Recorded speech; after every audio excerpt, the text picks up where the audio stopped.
Hi everybody, my name is Michael. This is my YouTube page, Mox News. Thank you very much for tuning in. I hope you're finding something of value here. I truly do.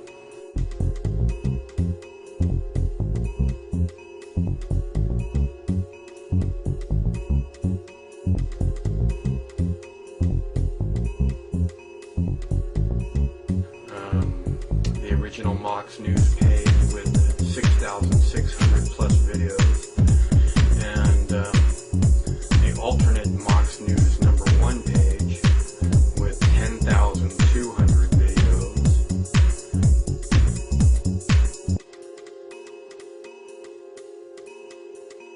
Probably 10,000 hours work, something like that. But that's not the part, you know. I mean, it's this living history of what people thought at a moment when something was happening.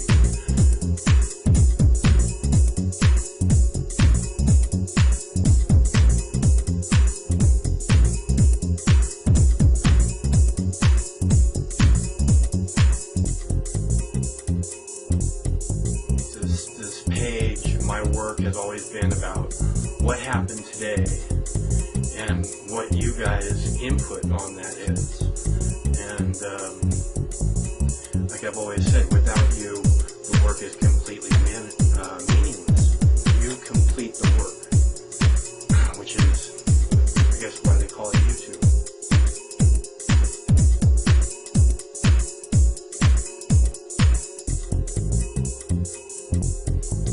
And I cannot thank you enough for completing my work for all these years.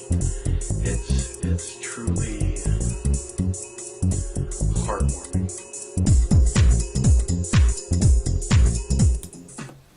Truly heartwarming.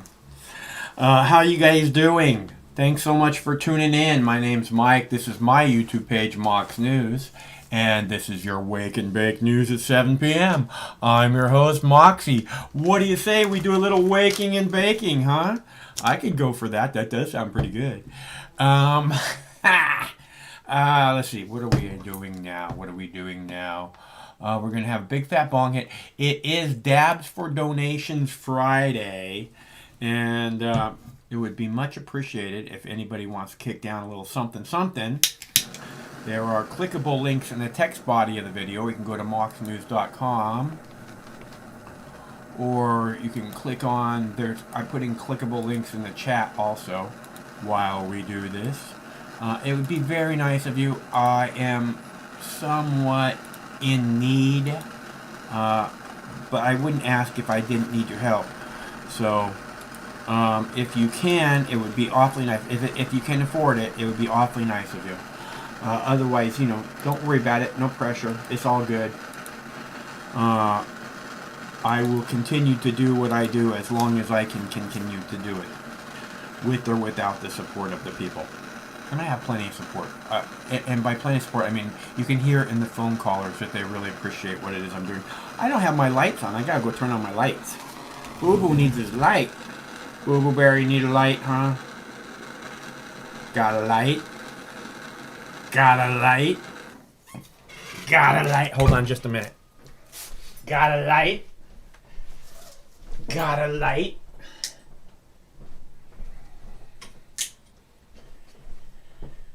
Got a light? Huh? You got a light? Got a light, Bubba? You're my beautiful baby.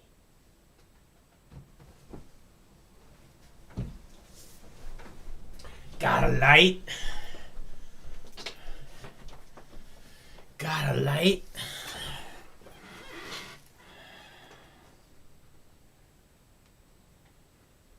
Let's see. Okay, so we got lights lit up. Oh, and the bong is hot. You guys ready for a bong hit?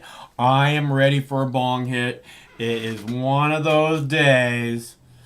We'll get to that in a little bit. Oh, and I need a little sip of tea. I have my lovely garden started. We have 5 plants going so far. It looks like I'm trying to get a 6th one started, but she is having a problem. Are you talking to me? Oh, okay.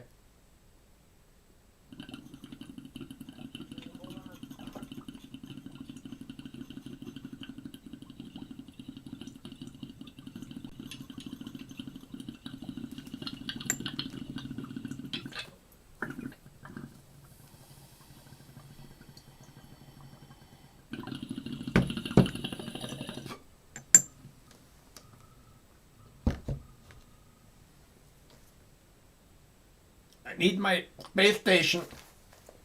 Oh. Hold on, Bob. Jesus Christ. Trying to take care of something. Have no fucking patience. Just a minute. Only do 8 things at once. Ah, thank you. All right. So, again, I have mini clips ready for you tonight. I came prepared as I always do.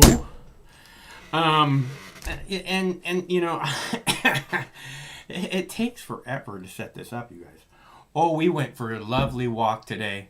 We went for a long little stroll. I got a tank of gas, so I have gas for my torch. I got medication, anti-seizure medication. Yay! And who knows what else? What is that? What is that supposed to be? Oh, got a light. Got it. Got a light. Let's see. Yeah, you know, I got a video about Joe Biden provoking China today, but that's something all the presidents do. You know, I say hello to the new boss, same as the old boss. You see Biden, you know, going into China territorial type of water, going off the coast of China and going, "Who the fuck are you, China?" You know, this Trump did this, Obama did this. This is what they do. Say hello to the new president, boss, same as the old boss. So we got that going for us. And BLM in the classroom. Oh, I have a little clip from Congresswoman Green's press conference today where she started taking questions. And she says, okay, I'll take some questions. And the person's like, blah, blah, blah, blah, blah. And she said, who are you? And she said, CNN. And she says, do you apologize for blah, blah, blah, blah, blah? And she says, did CNN apologize for pushing the Russia conspiracy lies again and again and again? When is CNN going to apologize for doing that for months and years? When is CNN going to apologize? I'd really like to know. I'd like to know when CNN's going to apologize for a lot of shit. And MSNBC and Fox News. Again, if these people are going to lie to us and misinform us and try and influence our elections, those companies should be immediately seized by our government. They should be taken over. They should, just like the oil companies. Oil companies should all be immediately seized by our government. This because you know why? Because the oil underneath our property, underneath the United States, belongs to the people of the United States. It doesn't belong to some fucked up oil company who doesn't give a shit about the United States. Okay? And if that doesn't make sense to you, I don't. I mean, it's just like all this other stuff. This is ours. These are our natural resources, our water, our timber, and it's being cut and sold and drilled and just poison everywhere. So, I have a video about a carjacker. The guy who was carjacked. I have a video about him surviving the carjacking. Very scary. Guy with a sawed-off shotgun poking it right in his fucking belly. Let's see. I have a video about. Biden says that Trump, former President Trump, does not deserve the intelligence briefing that all other former presidents get, including vice presidents. Like Cheney gets a fucking intelligence briefing from Secret Service or whoever it is. I don't know if it's Pentagon, FBI, probably a number of different people. Cheney, Bush W, Clinton gets an intelligence report from these people. Obama gets an intelligence report from, and then you see Biden saying that Donald Trump shouldn't get one, and he says, I don't see what purpose it would serve. Well, what purpose does it serve for George W. Bush to get an intel report? Every month, every day. I don't know how often they get the briefings, but what how does that benefit any of us? I mean, so I have that video for you coming up. A Chanel store in New York got robbed. They show these guys grabbing purses, right? These guys are grabbing purses from the Chanel store, and they say hundreds of thousands of dollars stolen. Purses. They're fucking purses. Anybody spending that kind of money on a purse, you're a fucked up person. I mean, I get style and everything. I love style, but ever hear of the Goodwill? Give me a break. Let's see. Shooting sharks. White privilege card. Vet killed in D.C.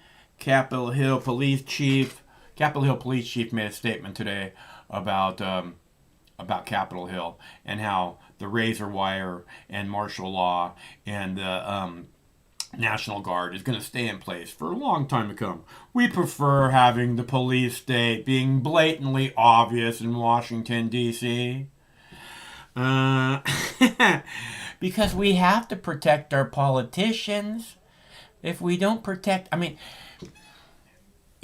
this Marjorie Greene thing where she's removed from committees and they're like trying to badmouth her and make her into this bad person. The reason is because it's not about her. It's about you. You questioning 9/11 clearly is no longer acceptable. If this sitting duly elected member of Congress can't question 9/11, can't question whether oddities happening continuously at these shootings, at these mass shootings, if a member of Congress can't question that, who can? You certainly can't. That's what this is all about. We've made this clear to you now. You can no longer question the events of 9/11. The official story is all there is. Get with the program or get medicated. Your choice. Okay, so where should we start? Oh, right, there's phone number right there on the screen. Anybody want to call? Anybody? Oh, we started with that. Hello, Jackie Cat.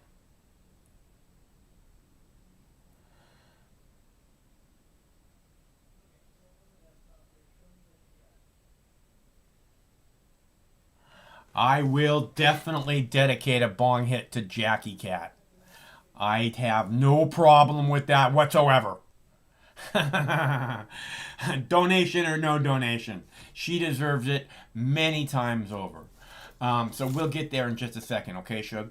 I'll play a video for you, and I'll play a video for you, and then we'll have a bong hit in Jackie Cat's honor. Okay, so here, check this out. Let's see, the Rep Green telling CNN they need to apologize to the people, asking CNN if they've apologized for their months and years of lying about the Russia conspiracy hoax bullshit. I thought it was hilarious, and I thought it was a beautiful turn of the table onto the other guy. Turn it back around on you. Here we go.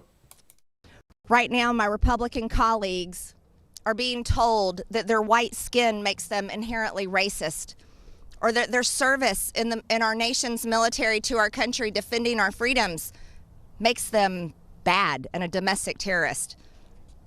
How are we at this place? How have we come here? The few bad actions of some do not define the many, and that's the truth. They kicked me off of my committees after spending a year promoting, supporting, funding on Act Blue, BLM, defending, lying, and calling these peaceful protests when there's buildings burning in the background, and sharing bail bond links to get the criminals out of jail. But they want to kick me off committees for social media posts that were conspiracy theories.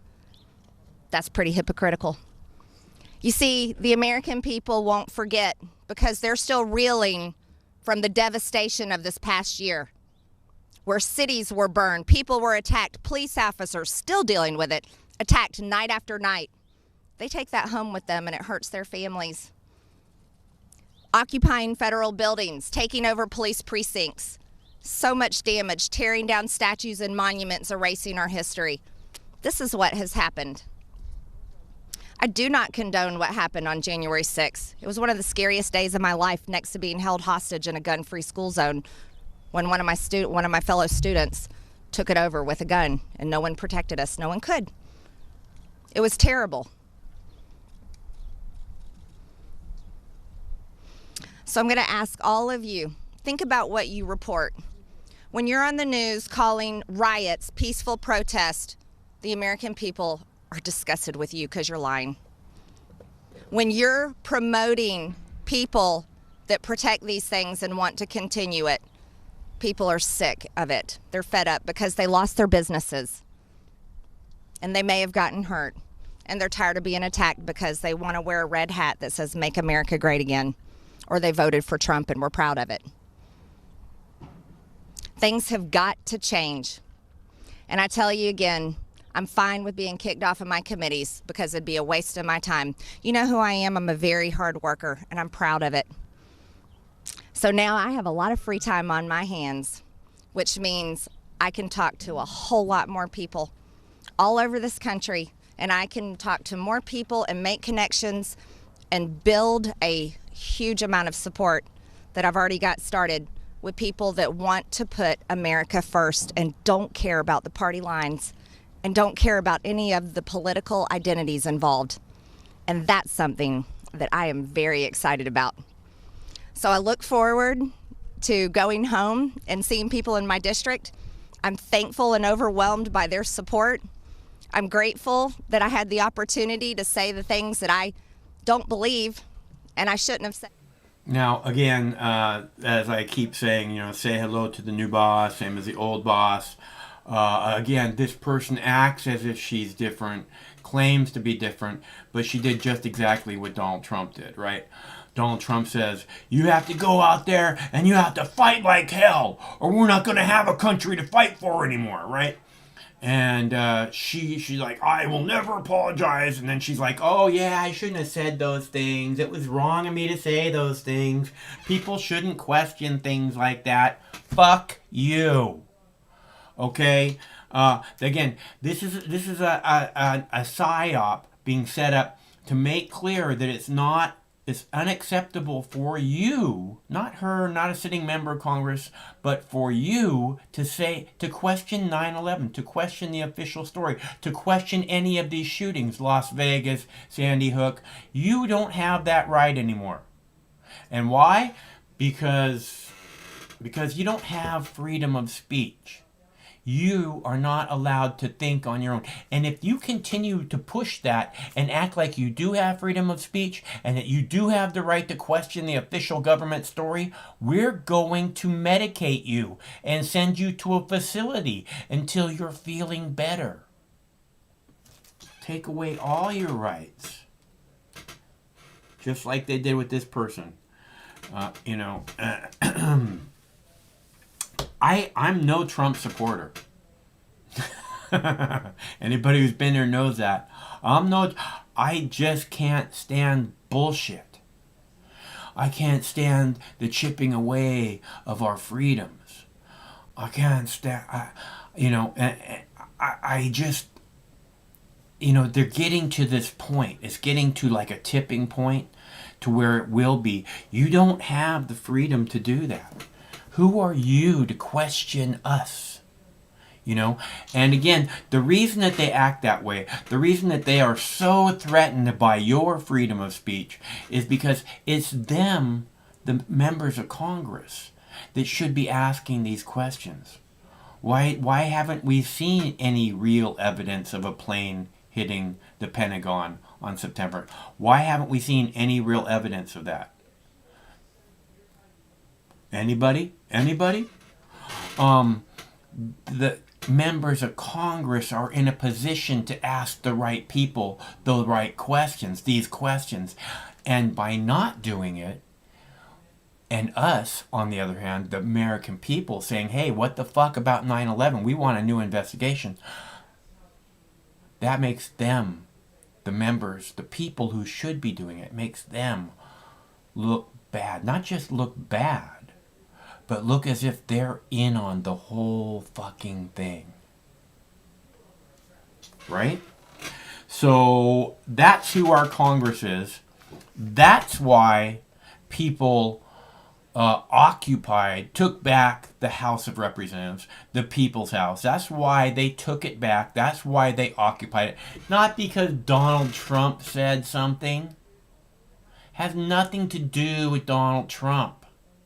Has to do with criminals doing crimes in our name with our tax dollars on a daily basis and chipping away at our freedoms to the point of we're not going to have any left if we don't start to stand up and hold these people accountable. If we don't hold the politicians accountable, we're never going to get good politicians. We can't just hope that, oh, the next guy will do a better job. We have to throw these pieces of shit into prison for the rest of their life, where they don't get $15 a pint ice cream. For the rest of their lives, in order to make examples of them so that the people who come after them understand. If you act like these people, these criminals, we're going to throw you in jail, just like the criminal that you chose to be, Nancy Pelosi. Okay? Either you fight for freedom or you stand on the side of the police state. That is not what America is about. It's very simple, people. All right, so I have this lovely golden goo. I have it all kind of put up on my stick. I got it all over my stick, baby. So that I can have a nice fat hit for the lovely Jackie Cat. And I will play a video for you now while I heat up my lovely bong. Hold on. Just a second. Give me a second here, will ya? Okay, Biden saying that Donald Trump should not get an intelligence report because he doesn't see how that's a benefit to anyone. How does that how does Donald Trump, and in my opinion, I don't see how any of the former presidents getting intelligence reports benefits us. It benefits them. They can go and make stock investments and shit. But I don't see how it benefits the American people. So again, I think it's really important to understand this. Who these people are. Again, say hello to the new boss, same as the old boss. Well, new tonight, President Joe Biden says the former commander-in-chief, his predecessor, should not have access to any intelligence briefings. Biden made those comments in an interview released tonight with CBS Evening News. I think not. Why not? Because of his erratic behavior unrelated to the insurrection. I'd rather not speculate out loud. I just think that there is no need for him to have that intelligence briefing. What value is giving him an intelligence briefing? What impact does he have at all, other than the fact he might slip and say something? Now, to be clear, former U.S. presidents typically do receive some form of intelligence briefings even after they leave office.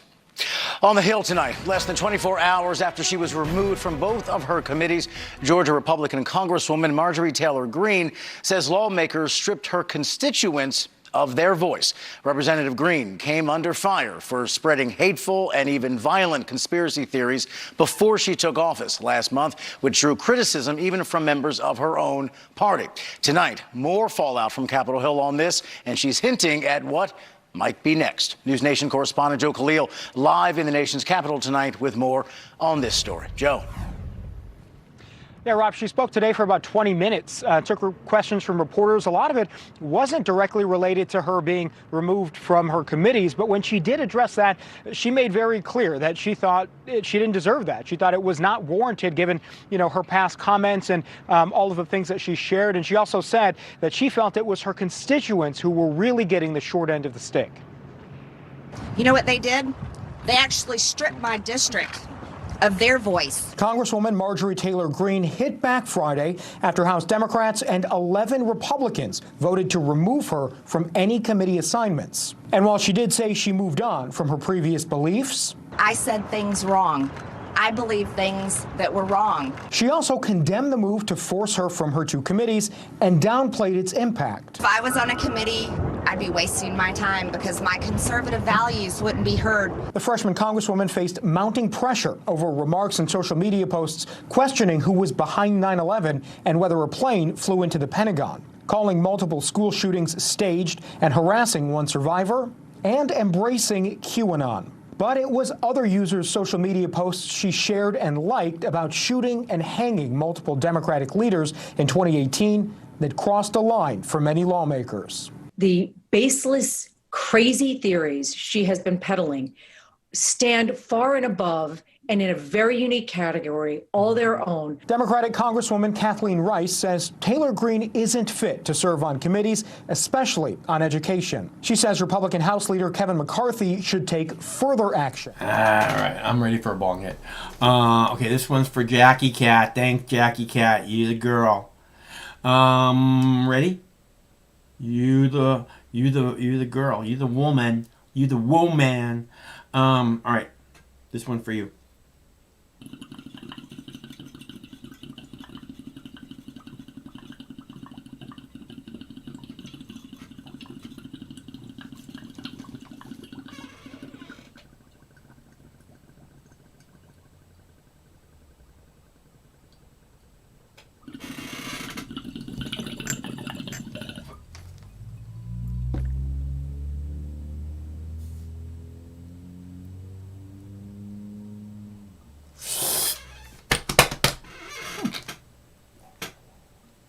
Woo! Woo! Woo!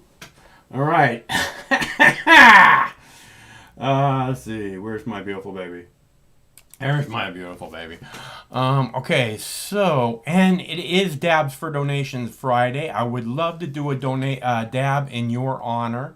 Again, Mox News survives solely on contributions from good people like you.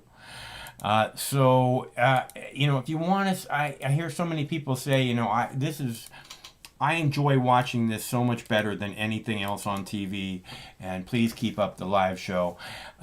This is the way that you're going to help make that happen. I lost a $50 a month donor last night.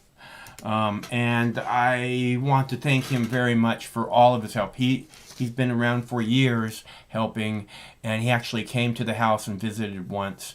And when he came to the house, I didn't realize at the time that he was blind or visually impaired. He came to the house, and then he got out of his car, and he had a white stick and glasses, and someone helping him.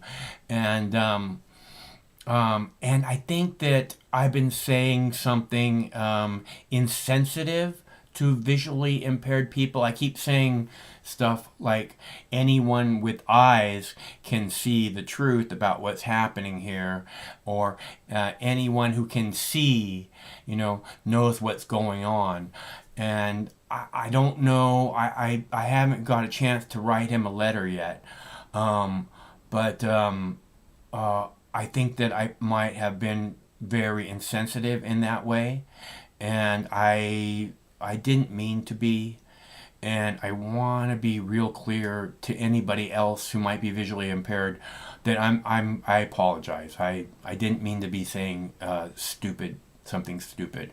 I will continue to say anyone looking can see what's happening. Anyone looking can see the truth, because I believe that you can look and you can see, even if you're visually impaired, even if you're blind. I think you can still look and you can still see, if that's what you're wanting to do. If you're wanting to look to find out what's happening here, you can look and you can figure it out. You can see what's going on. But I do want to apologize to visually impaired people, just in case I've been very, very insensitive. I did not mean to do that. I apologize. And again, if anybody wants to help out, I lost a $50 monthly donor last night. And it is Dabs for Donation Friday. So it would be very kind of you. And Mox News survives solely on contributions from good people like you. So it would be very kind of you if you can kick a little something down. And I will be happy to do a big fat bong hit in your honor. I like pizza. If you can afford to pay for a pizza, that would sure be nice. Okay, so, and we're not getting any phone callers. It is a call-in show. The number's right there on the screen. It's 805-669-6397, 805 Mox News. And if anybody wants to sign up for the monthly $50 donation to make up for the one that I lost, there are clickable links in the text body of this is it clickable? I think they're clickable links in the text body. It says $50 monthly subscription. You can do that if you want. I'm not saying that you have to or that it's necessary. I'm just saying it would sure be nice. It sure was nice of that gentleman who had been doing that for so long to have done it for so long. So that's where we're at. Oh, we got a phone caller. Let's see what we got here. Hello, caller. Hey, what up, though? Doing this thing, man. What up with you? Not much, man. I owe you a couple of those Bitcoin thingies. Or maybe I'll give you a dog egg coin. Oh, you're gonna give me some dojis? I love the DOGs. The DOGs are straight to the moon. And I mean, in a monetary sense, not a 1940s, domestic incident. Meaning, that went sideways real fast. But you know who it is. It's your boy, Big Baby. What's up, baby? Yeah, I've been hearing a lot of people saying, like, my name is like, I'm Big Baby. People are like, oh, Big Baby, that's a great name. It's like, yeah, you got to bring, come on, man. You sit there and do that. Now I know how that Big Baby Davis guy felt like in basketball. Like, I took that literally every time he could play a foul call or something. That's why I call you Big Baby. Look, everybody's got their little role playing thing that they enjoy doing. I'm not here to judge. Yeah, they got professional LARPers getting paid $5 with their BS all the time. But what are you gonna do? Well, my role playing, I don't want anybody judging me for it, so I guarantee you. I get you. Sometimes I role play some crazy shit in some video games, but that's because I'm so good at it. I get bored. Yeah, I'm not talking about video games, but we're all good. You got Oh. Well, then there's that too. I've done a little bit of that myself. I don't want nobody judging me. I don't want nobody judging me for my role playing. I'm not going to judge anybody for theirs. Hey, to each their own, That's what I'm saying. Whatever, I just wasn't expecting this kind of turn. I'm not going to lie to you. But it is what it is, man. It is what it is. Right. So, yeah, it's been an interesting week, that's for sure. It's interesting. It's an amazing. I like to call it a wonder-filled world. It's just a matter if you want to see the wonder or if you allow yourself to see the wonder or not. Yeah. Do you want to look? Do you want to look with vision, or you just want to see things for what they want you to see at? Right. Yeah. There's two ways the world's being presented, and you got to figure out which one is which. Unless you want to, just be a sheep. Well, or you can just go out and be in the moment and not figure out which one's which, as that this is what reality is, not this one over here is right or that one over there is right. Those are both this one over here and those ones over there are just opinions. The only one that's really happening is the one that's right here, right now. That's all there is. Sorry to let you down. No. It reminds me of a quote from my favorite show of all time, Pure Ownage, where the guy, he lost to a noob, so he has to go talk to this guy called the Master, or and he's like really good. He's so good that he plays 4 video games at the same time and beats them all at the same time. And then he talks to him about stuff. And he's like, so what are you good at? He's like, well, I'm good at, like strategy games, Command and Conquer. He's like, what other games are you good at? And then he's like, well, that's it. And he goes, well, that's your problem. It's if you want to truly own it at things, you got to own it all games. That's part of life too. But what I really wanted to get was, he said after that, it's the decisions that you make when you have no time to make them that define who you are. I know it's kind of silly, but it really makes you think about, what you got to do in that moment. So, yeah. Well, that's like how I say fuck hope, because that's what I'm saying. And that once we get to that moment where there's no more, I hope for something better, then those decisions are the ones that, if we could just be making those decisions now, because there really is no this hope shit. We got to get rid of that, man. You can't hope that somebody else is going to do it. You gotta go out and make effort. Yeah. And that's what I'm saying. If there's no hope, then we would know what to do. We wouldn't be like, we can hope that this guy's better, or we can, it'd be like, no, we have to set an example right now. This is the way things are moving forward from here, because we don't have any other choice. But we can't come together. Phil Stein was saying in 2016, we are the change we've been waiting for.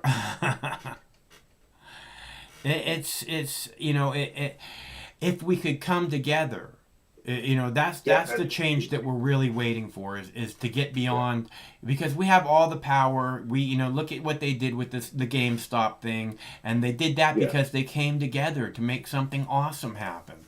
And that's what happens, and that's what will happen again and again. If we can make this planet anything we want it to be, anything.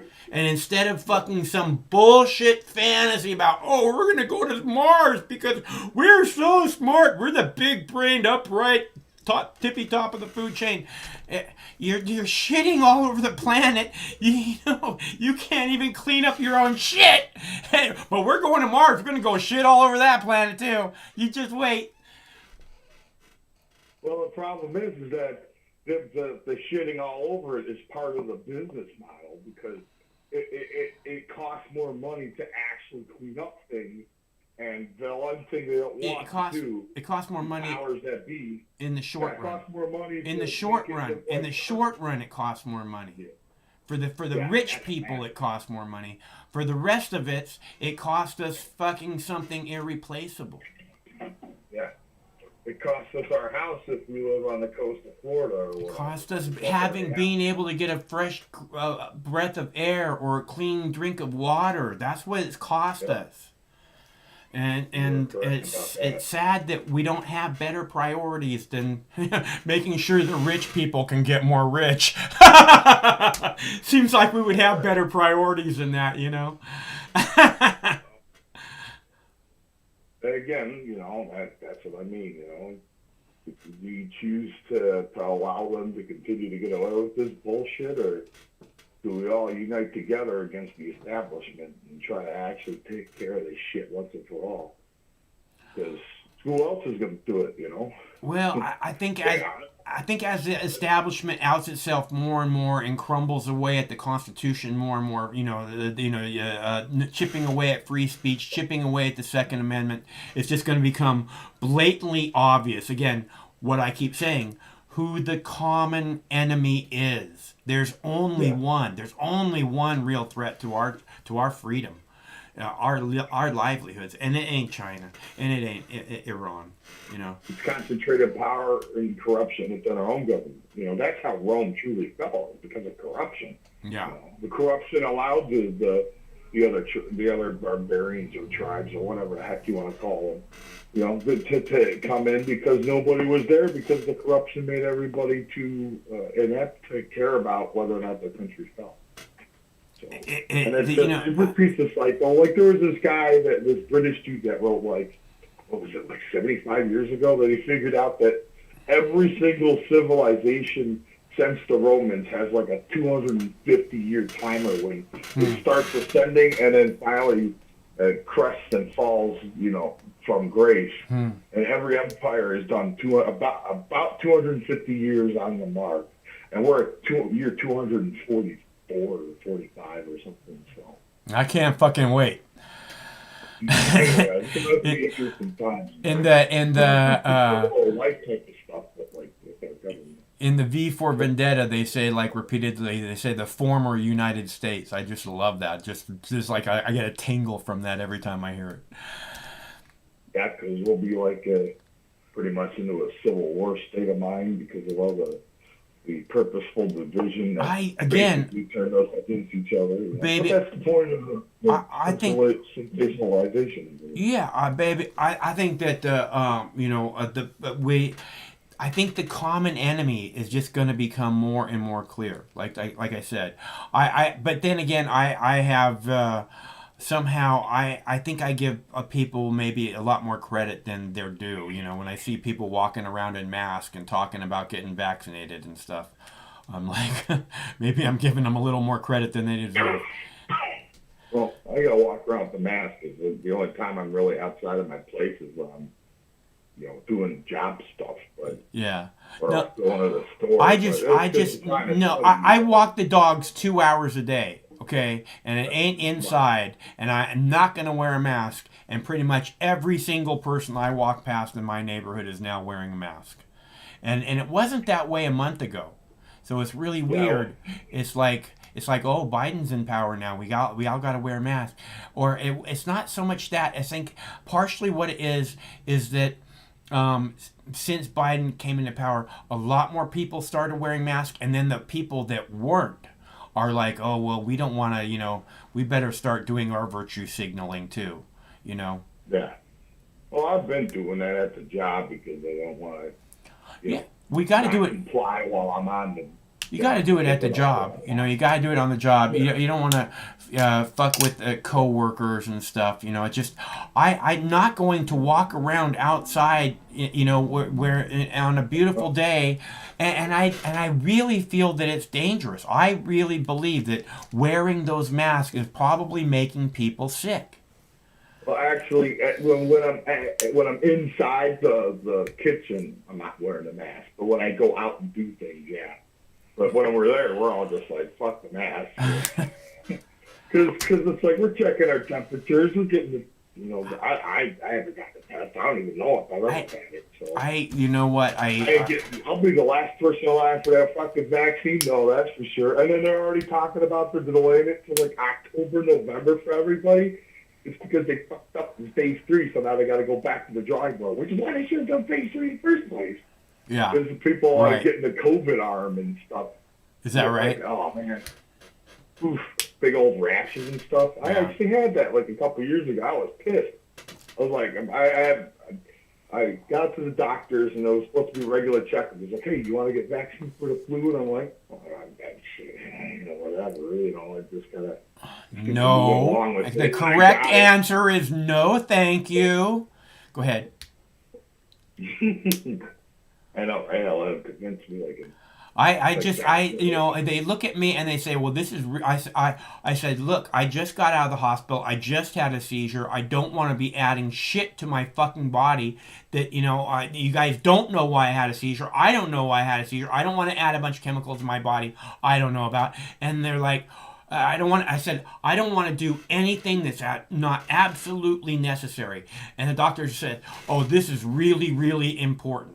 And I'm like, really? Because for the rest of my life, for the last 40 fucking years, my adult life I've never once had a flu vaccine, and it did never once seem really, really important that I make that happen. Mm-hmm.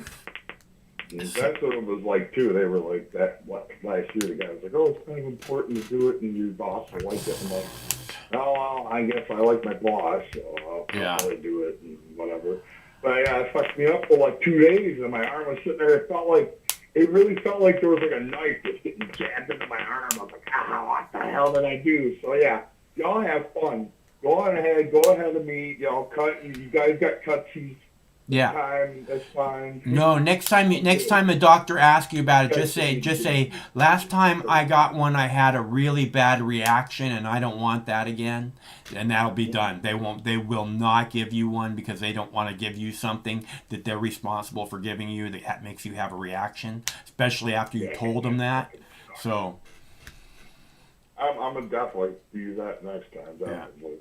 Because, that was a bad experience for sure. I usually don't get the vaccines either because it's like, oh, Oh, I'm like dude. the first guy to get it, and then I get it like right at the beginning of the flu season, Dude. and then I'm good for the rest of the time. It's like, okay, whatever. My body naturally, my body's like good at naturally making immunity itself if I just get it. Yeah, no, But once you get older, I understand. No, I don't buy into that shit either. The doctor keeps telling me, "Oh, the doctor's like, oh, you're getting older. You need to you accept that you're getting older." I'm like, "Fuck you. I don't have to accept that I'm getting older. I do not have to accept that." Okay, I'm gonna keep marching through life the same way I always have. It's like I just saw one of my neighbors today, right? And his dog, he has like a little, I don't know, little white dog, a Scotty, right? Little white Scotty, and it's 13 years old, and like for the last 2 years, it's had braces on its back legs, right? Because it's having problem walking and so they go to the doctor, and the doctor's like, "Oh, this is what you got to do to fix a dog." And then I saw him today, and he's like, "You know what? We started giving the dog CBD oil because I asked him, do you want some cookies for the dog?"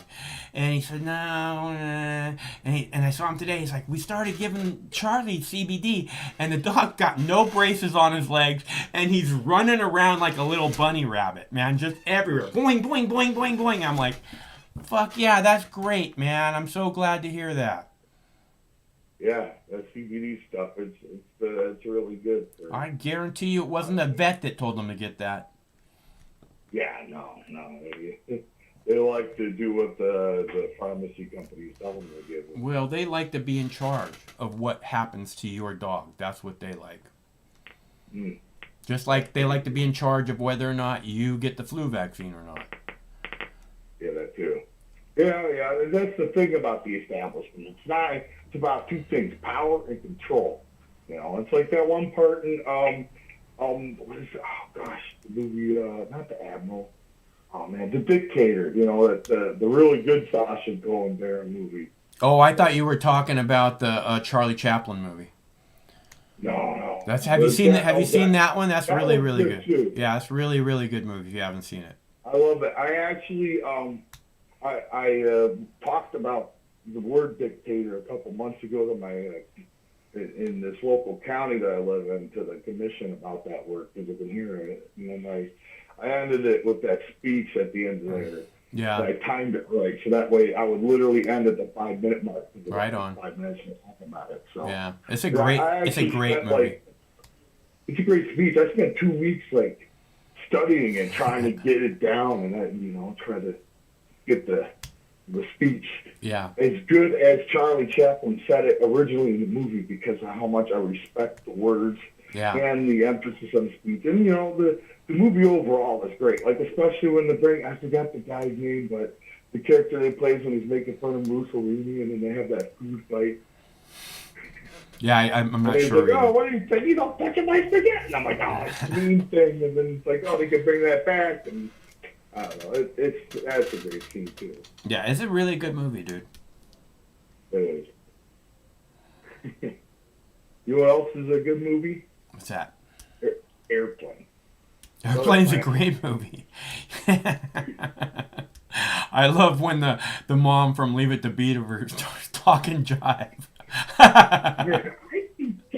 And it's like, oh, geez, there we go. That was really fun. That was a great movie. Yeah. My favorite part is when they're driving early in the movie. They're driving around, and you see him drive through the mountains at night, and all of a sudden you just see this guy almost get ran over on his bicycle. He gets up, and he shakes his fitness, and he goes, asshole! Because he almost got killed running through almost some GTA stuff. Anyways, yeah. So I love that movie. But you know who made that movie?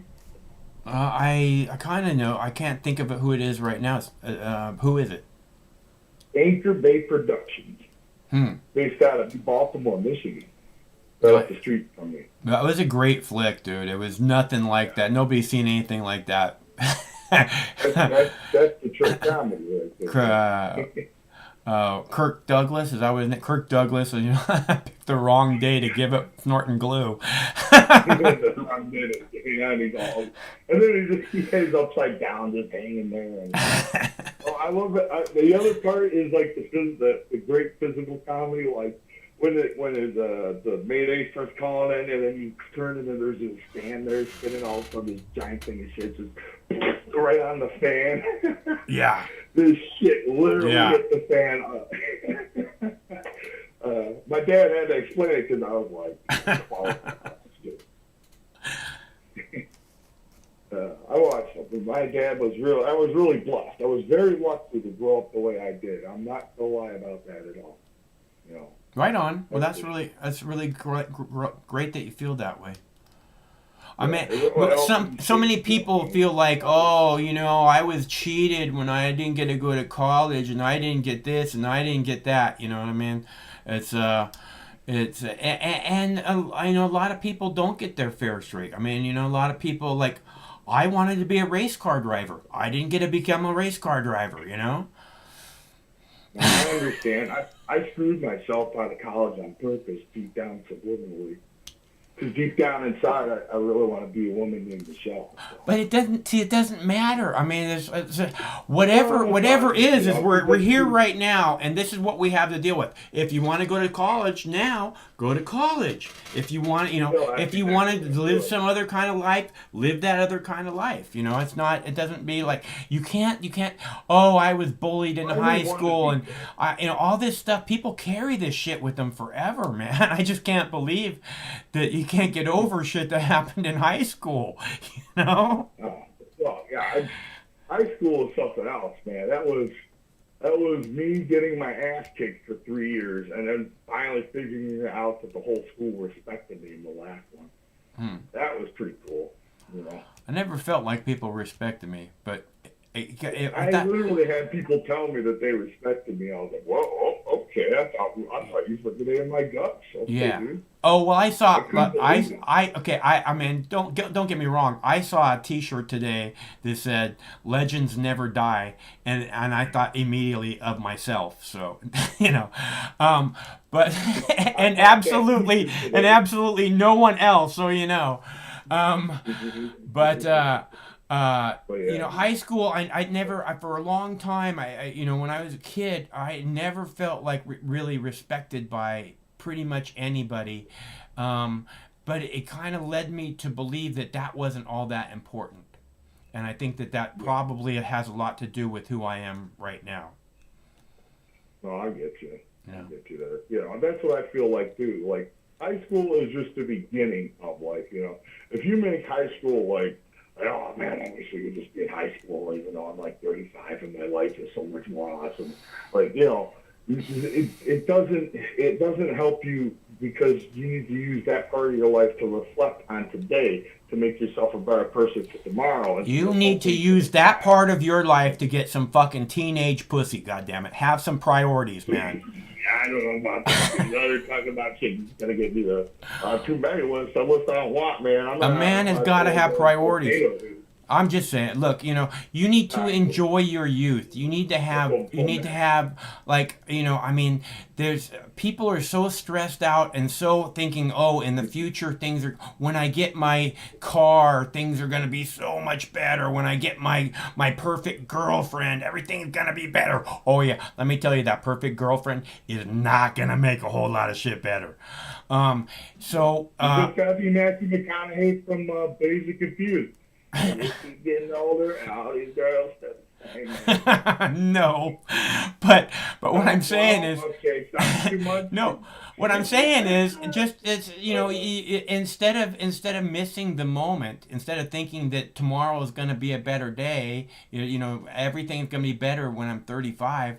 You know, enjoy what there is to enjoy now, because you don't know what's going to happen tomorrow. Doesn't matter what age you are. Yeah. Be happy about life, because when you feel like shit, everybody you hate wins. That's for sure. I got that as a wallpaper. So every now and then I got like the wallpaper changing every minute on my computer, and I got like 10,000 wallpapers because I'm addicted to wallpapers.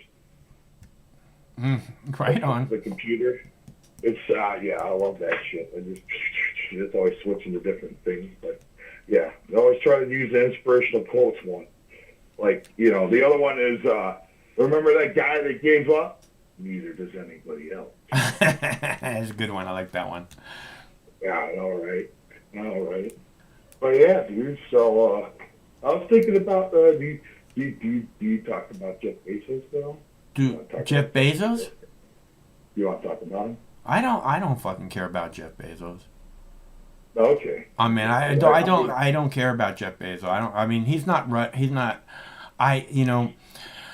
Jeff Bezos he's just another fucking billionaire who's just no fun. You look at these billionaires, I mean, I know some of them, they're just no fun. They're just fucking uptight assholes who can't, again, enjoy the moment. It's really unbelievable. Well, it's really unbelievable.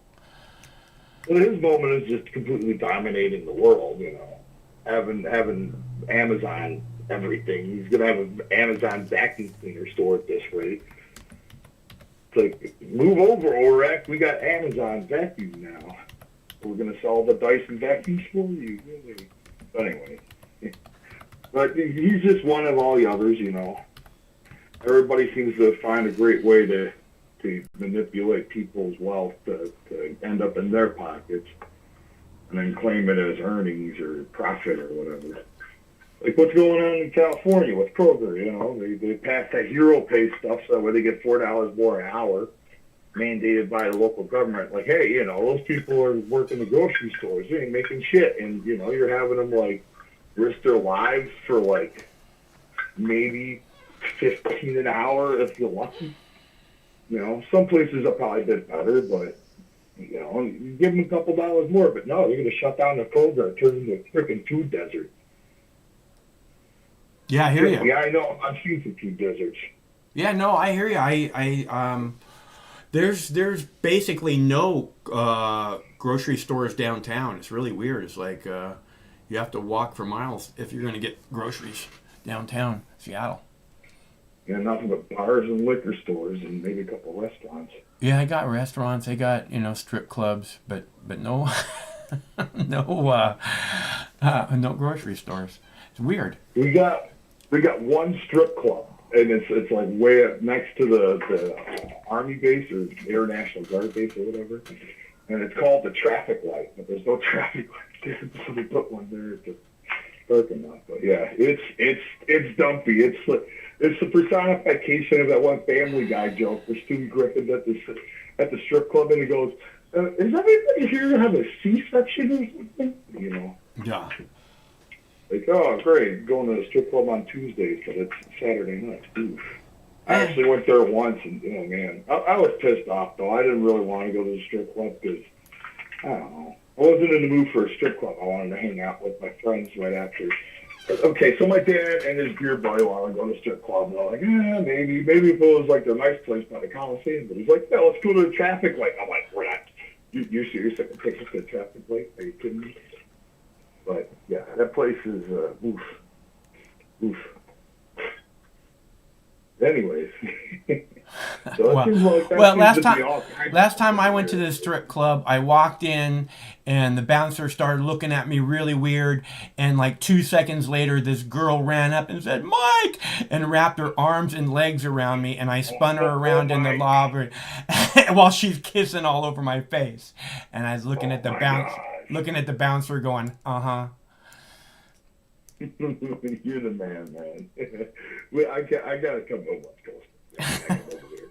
I heard you said that somebody like came over here. I gotta come over, man. We gotta chill. But then again, I know, yeah, geez. We'll have some fun, man. Bring some Detroit. No, I can't bring the Detroit hospitality with me, but hey, Yeah, well, if you ever end up in Michigan, you see, there's somebody in the chat called Max. You see that, Max? You guys know? No, I don't use it at the. What does Max? What does Max stand for?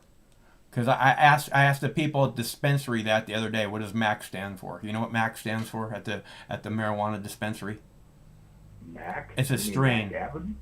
It's a strain. Oh. MAC.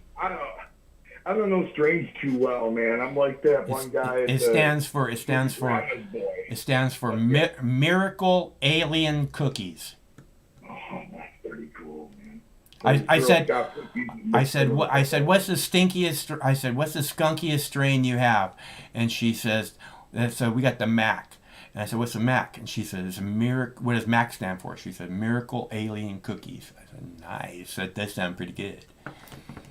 That does sound pretty good.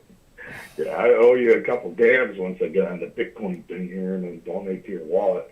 I'm still learning the ropes here, so once I figure it out, you'll see it come in there. Right on. Well, that would be super nice of you, man. I haven't had anybody donate to my Bitcoin wallet since January of 2019. I know, right?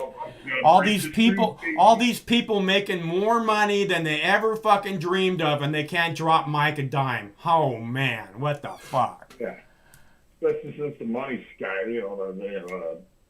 the value skyrocketed since the last couple months. You know, I'm so glad I bought a couple back in June. I couldn't believe I did that. I forgot about them, and I looked them up like last week, and I'm like, holy cow, it's just fine. Congratulations, bro. Yeah. So I will share the wealth as always. You know, that's what we got to do. You know, people. Don't worry about the government. You know, it's like that one part. I know I keep going to the movie quote too, but I love me some quotes, man. But you remember that movie Harold and Kumar, Guantanamo Bay? I don't necessarily remember the Guantanamo Bay one, no. You gotta watch Guantanamo Bay. I'll look it up. Yeah, I don't know if I saw that one or not. Well, okay. So should I spoil it for you? Do you want me to just hold on? We'll talk about it next time. I'll look it up. Yeah, look it up, and I'll use that quote for you, because you're going to love the quote, and I know you're going to love it, because it's so fucking good. Right on. And the whole scene overall is good, and you're going to laugh your ass off. Right on. Because I'm thinking about it right now. Hold on to the secret, man. I'll let you enjoy the movie. I'll eat a big fat brownie. Yeah, I got my dad to watch it. My dad ain't even like a weed guy, and he was laughing pretty good at it. Right on. Well, that's it's over the top, and like the Harold Kumar. Oh yeah. You know? Oh yeah. Like I got one more. Like Neil Patrick Harris tripping on acid, right? Yeah. Oh wow. Yeah. That's what I was gonna say. The Christmas movie. I watched that with my best friend, Steve DVD, and he's the mighty Mexican midget, like Triple M. We would come up with all these pro wrestling memes for him. Like he was Stone Cold Steve D and stuff, and he'd give me the stunner every now and then. Good to have friends. We'd said, like last time I smoked with him, because he got married a couple years ago, and we said, got out of touch and all that stuff. But, anyway, so we smoked, like last time we smoked, we did that, and then we went to the movie theater, and I was so glad that we did that. We smoked right before going to watch the Harold and Kumar Christmas movie. Yeah. Because it was the 3D, because it only was 3D at the movie theaters. We got the glasses and all that shit, and that was so funny.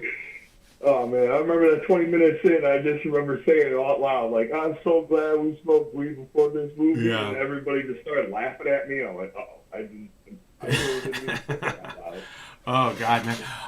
When I was 16, Apocalypse Now came out at the theater, and me and my friend sat in the parking lot, and we smoked big fat bomber joints each before we went in. And I remember it was a giant theater, and I was sitting. We got seated right in the middle of it, and he went to go get some popcorn, and I'm sitting there, and I swear I could look at any person in the theater while the lights were up before the show came on, and I could hear exactly what they were saying. I could hear absolutely everybody's conversation. That's how high I was, and I started laughing, and then I felt like I was upside down, and I was laughing, and people are looking at me, and I'm laughing.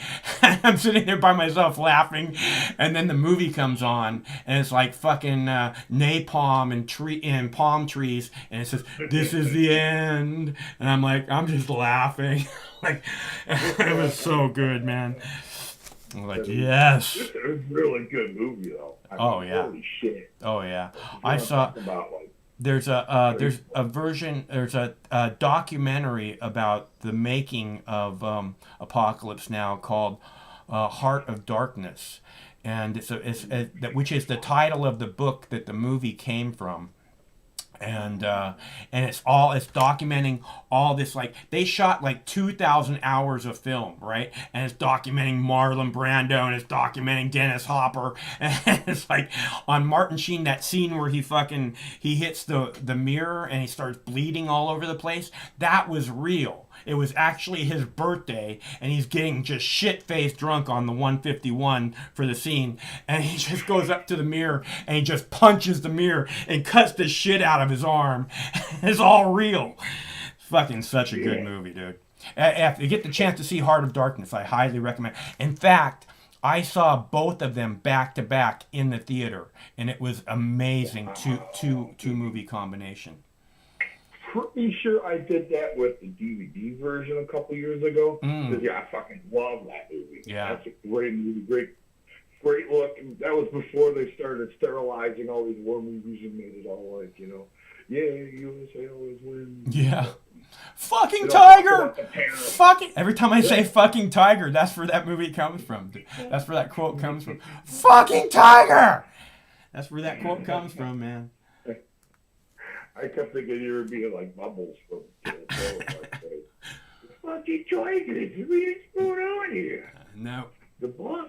Apocalypse Now. Fucking Tiger! Never get out of the boat. Never get out of the boat. Never get out of the boat. Get out of the boat. Yeah, never get out of the boat. Never. Oh man, that was such a great movie. Just the way they artistically expressed like all the horror of war. Really, you don't see that anymore. Yeah. I mean, you kind of do sometimes, but it's not as impactful as that movie. Yeah, I heard 1917 is. I heard 1917 is really brutal. If you want to watch something new that's about war, and I heard it's really hard to get through the whole movie because it's just so brutal. Don't worry, I've seen some shit. Yeah. I saw this Japanese movie called Battle Royale. You ever heard of that? Oh yeah, with the collars. Yeah, that one. Yeah, with the collars, and they're all stuck on a fucking island. Have you seen Dead or Alive? There's three Dead or Alive movies that are Japanese. You will not find them in English. They are on Amazon Prime, and they are some of the most brutal movies ever made. Just hilarious. I find over the top brutality hilarious, but in a setting like a war, it's very difficult to laugh at. Yeah, that's the thing. That's what you try to get out of those types of movies, is to try to get people to understand the seriousness of the situation. So that way, hopefully one day we can move past something as stupid as war. Until then, war never changes. That's for sure. But all right, man, I think I talked your head off enough. How much time have I spent on this phone call? About 37 minutes. So I'll get down, and then I gotta finish up and take a quiz. So I'll let you go, man. I'll let somebody else talk their head off too. All right, bro. It's good to hear from you. I hope everybody will say one up to everybody in the chat for me, and always rep Detroit if you want. We're making the Lions America's new team, baby. It's gonna be awesome. Trying to get some Dan Campbell's decaf soup. I just bought the T-shirt. It's got it. It's right there. Big old can of Dan Campbell's decaf soup. Right on. Sounds pretty cool. It's gonna be awesome. I can't wait. It'll be good time for that. I mean, like I said, me. I'm always a homer for the D. But all right, I'll let y'all be safe. Okay, good to hear from you, baby.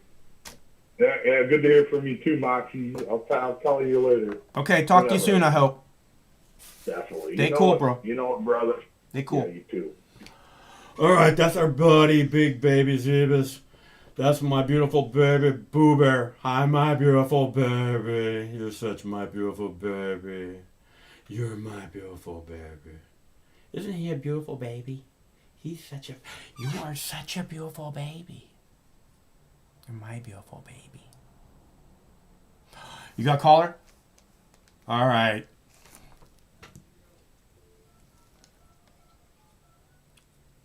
Hey, Pete.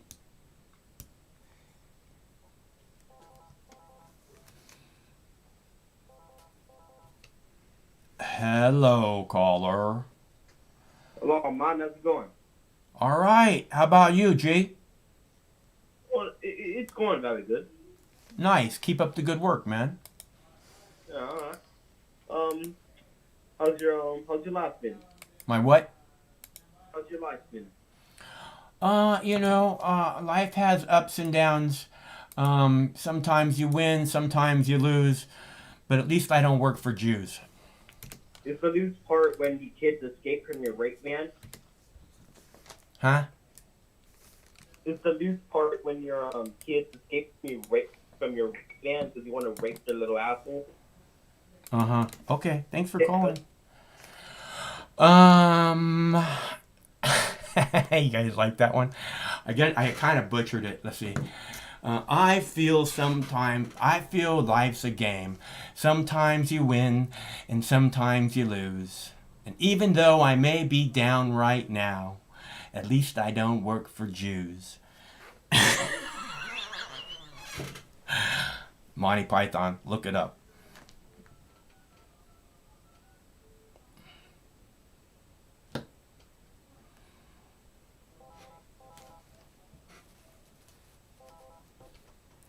Hello, caller. Hey, Moxie, how are you doing today, sir? I'm doing okay. I had a lovely walk, and that was nice. That's good, yeah. I'm kind of angry today. All right, yeah, well, while I was out walking today, I called a driver an asshole because he, in his giant truck, fucking cop-looking, shaved head motherfucker, doesn't, wait for me and the dogs to cross the street. He pulls into the crosswalk and just sits there. He doesn't have, the traffic isn't going to let him go, but he's blocking us from walking safely across the street. And so I started motioning with my hands like, no, you go ahead. No, you go first. He can't go. There's traffic. But I'm like, no, you go. No, you go. And he rolls down his window and he says, what was that? I said, no, you go first, asshole. And he said, asshole? What the fuck is your problem, man? I said, do pedestrians have the right of way? And he said, how the fuck am I supposed to know you want to cross the street? I don't know, by paying attention? But he had like a brand new giant fucking truck, and he had a cop fucking shaved head, and he was not used to getting talked to like that, let me tell you. Certainly not by somebody who looked like me. So fuck that guy. Well, I mean, couldn't you do like a citizen's arrest, Moxie? Yeah, I'm not. I got my dogs to take care of. I don't want to get in a fight with somebody, But you could tell he had this chip on his shoulder, and I just kind of needed to knock it off for him because it's really stupid to walk around with a chip on your shoulder. Well, I remember what you told me the other day, Moxie, about, these fucking politicians, man. And you are correct, man. They all need to fucking go to prison. Yep. I live in Florida, dude, and Ron DeSantis, man, he does not give a fuck about anybody but himself, bro. Yeah, he's not not a nice person. He's not a good human being. There's no doubt about that. No. Yeah. He plays down the virus here in Florida. He's not counting the numbers correctly. You got teachers here that are fucking suing Ron DeSantis because he's not reporting the numbers correctly. And to be quite honest with you, the people of Florida really, really suck. The people of Florida seem to be a little on the crazy side, man. I cannot figure out how Debbie Wasserman Shorts keeps getting elected. She is a fucking Looney Tune. But beyond Looney Tunes, I mean, she is fucking dangerous and and Looney Tunes, and people just keep re-electing her. It's really strange to me. I don't know how Rick Scott got elected. I don't know. I don't understand the people of Florida clearly, and it may be the people in general that I don't understand. I don't know. Did you hear Marco Rubio? Okay, he said in a Fox News Sunday with Chris Wallace at the end of his time on the show. I don't know if you heard about this or not, but he hinted that Ivanka Trump was going to run for senator in Florida. Oh yeah, I just want to know your thoughts are on that. You know, I think that's a dumb move, to be quite honest. Well, again, I really don't understand the people in Florida and who they vote for. It's they had legalization. You guys voted for on legalization in this last election, didn't you? Like you voted it down or something. I just no. Out of vote on that this year. Well, it must have been 2 years ago then, because it was in the last little bit. Florida voted on legalization. I'm pretty sure. It was in the 2018 midterm. Yeah, and they voted it down. So I don't understand. Yeah. Again, I don't understand how you could possibly do that. Not you in particular, but. I used to live in Washington State, actually. I used to live in Kitsap County. Oh, yeah? There's a lot of marijuana providers there. A lot of people grow marijuana in Kitsap County. Yes, there is. And you know what? I would move back, bro, but the only thing that's really stopping me from moving back to Washington State is the fucking cold, bro. I can't handle that. I don't know how you can either. Well, I look at Chicago and I think, it's not cold here. What the fuck are you talking about? Well, I mean, I guess when you live in Florida for like practically your whole life, I guess, you don't adapt to any other weather except for... I spent a couple years in Maui, and honestly, it reminds me, in Maui, it rained every single day. Like around between 4 and 5 o'clock, between 3 and 5 o'clock, pretty much every single day it would rain, and there was a little rainbow, and it was awesome. So here it rains all the time. It's like a rainforest here, so it's always moist, and there, it's just there's this constant moisture thing. So they actually remind me a lot of each other. They're just a little bit, like you said, just a little bit of a temperature change. That's the only difference, really. Exactly. There's another thing I wanted to get your opinion about or comment on. The Marjorie Taylor Greene thing. Now that that's over with, do you think that they made the right decision? No, of course not. Those people take a vow to protect freedom of speech, a vow to protect the Constitution, which means protect freedom of speech. And basically what they did was say, this speech is no longer acceptable in this country. You are no longer allowed to question the events of September 11th. And if you do, which hasn't been quite written into law, if you do, we can now medicate you. We can shut you up. We can make sure you get the help you need. So you think what they did was absolutely wrong? Absolutely wrong. Yeah. But doesn't that contradict what you said about all of these politicians need to go to prison? No, I don't see how. Because, I understand what you're saying about the free speech. That's part of the reason that they should go to prison, is because they take a vow to protect our Constitution, which means protect our freedoms, protect our free speech, protect our Second Amendment, and instead they do the opposite, breaking that vow, in my opinion, treasonously breaking that vow. So yes, they should go to prison. I don't see how that's contradictory to what I said before. Well, I mean, you said that you don't think that she should have gotten in trouble for what she said, but yet in the same breath, it's like, freedom of speech is freedom of speech. I'll give you that. I wouldn't want my freedom of speech taken away.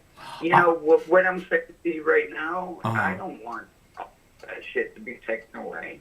Yeah, no, I don't want them to go to jail because of their freedom of speech. I want them to go to jail because they vote for wars to continue forever and then make a profit from that vote. They vote to continue blowing up little babies with giant bombs, and then they make a profit off of those bombs or some factory that assists in the making of those bombs. Okay? That's why I want them to go to jail, in order to make the world a safer place for little children, not something to do with their freedom of speech. Again, I don't see how it's contradictory, dude. We don't do that here. We don't strap bombs to kids and do that. No, we drop them out of airplanes onto children. Wedding parties, funerals, drones. You ever hear of a drone strike? I used to refer to Obama as the drone king. Mm-hmm. Uh-huh. Yeah. Have you ever seen pictures of a drone strike hitting a school bus full of children? Because they do that. No. Yeah, well, I've shown pictures and videos on this channel of that. Huh. I've never heard of that being done here. Okay, go look up school bus drone. School bus drone. Go punch it into my channel and see what you find out. Huh, that's interesting though. No, I don't mean that in like a you know, very interesting kind of a way, like a ha interesting. I mean I've just never heard of that being done before.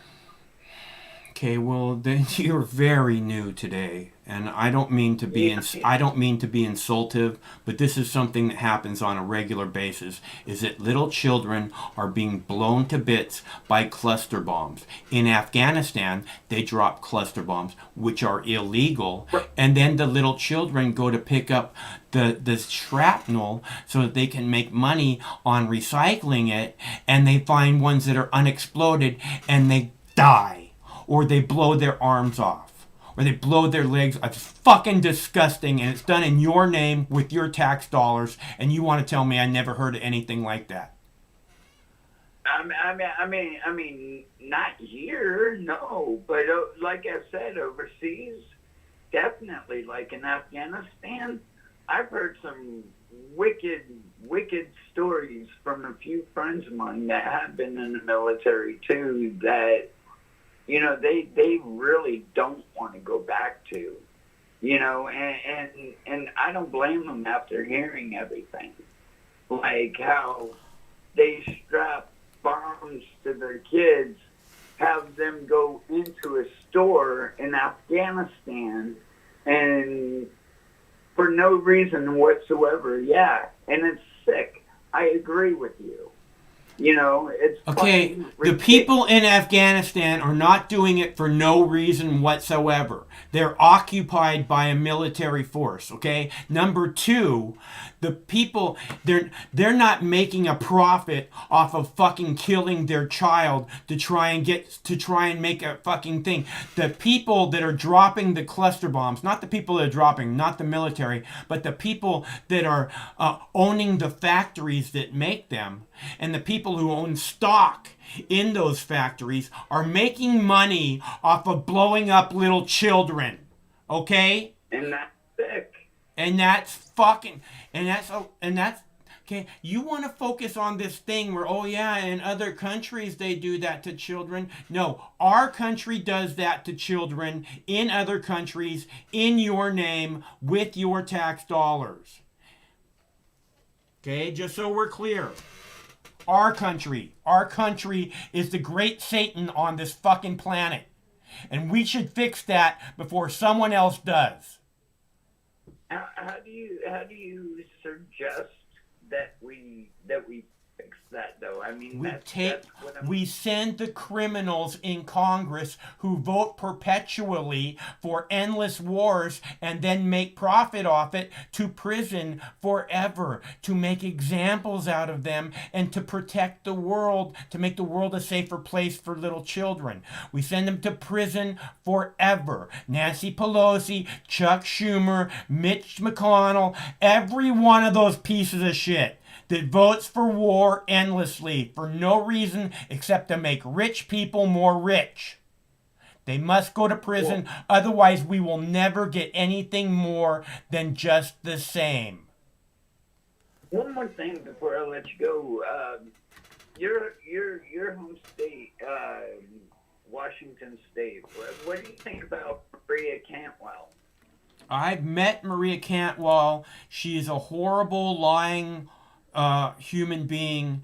I wouldn't doubt that she wore profiteers. She lied to my face when I met her and I asked her a question, and I find her and all of her congressional ilk just disgusting. They all need to go to prison. So you think she needs to go to prison too? If she's war profiteering, if she's voting to keep the war going on, claiming that we have to be in Afghanistan, having our brothers and sisters dying, shipping them away from their children, from their mothers and fathers, off to a hostile fucking place in order to make rich people more rich, she belongs in motherfucking prison. I don't know how much more clear I can make this. All right. Well, I just wanted to call in and, see what you thought about, everything that's gone on this week. Crazy week, huh? It fucking A. Is it ever? Yeah. When is it never crazy fucking week, bro? It just seems to get crazier and crazier. It's like, and I think that's how crazy works. Is that it starts to get a little more crazy unless it's addressed. And this is the problem, is it's not being addressed, they act like, oh, we need to impeach Donald Trump. And then they impeach Donald Trump all based on lies. And so who's the good side here? There is no good side. It's all fucking lies, and they all need to go to prison. So we can get something better. The people deserve better, and the only way that's ever going to happen is to make examples of these fucking horrible, horrible human beings doing crimes daily in the good name of America and with, your tax dollars. I mean, it's just not okay. Well, if there's no politicians, then who is there to run the Congress and whatnot? No, they'll appoint new Congress members, okay? The governors of the state will appoint new Congress members once those ones go to prison, or we'll have snap elections and we'll elect new Congress members.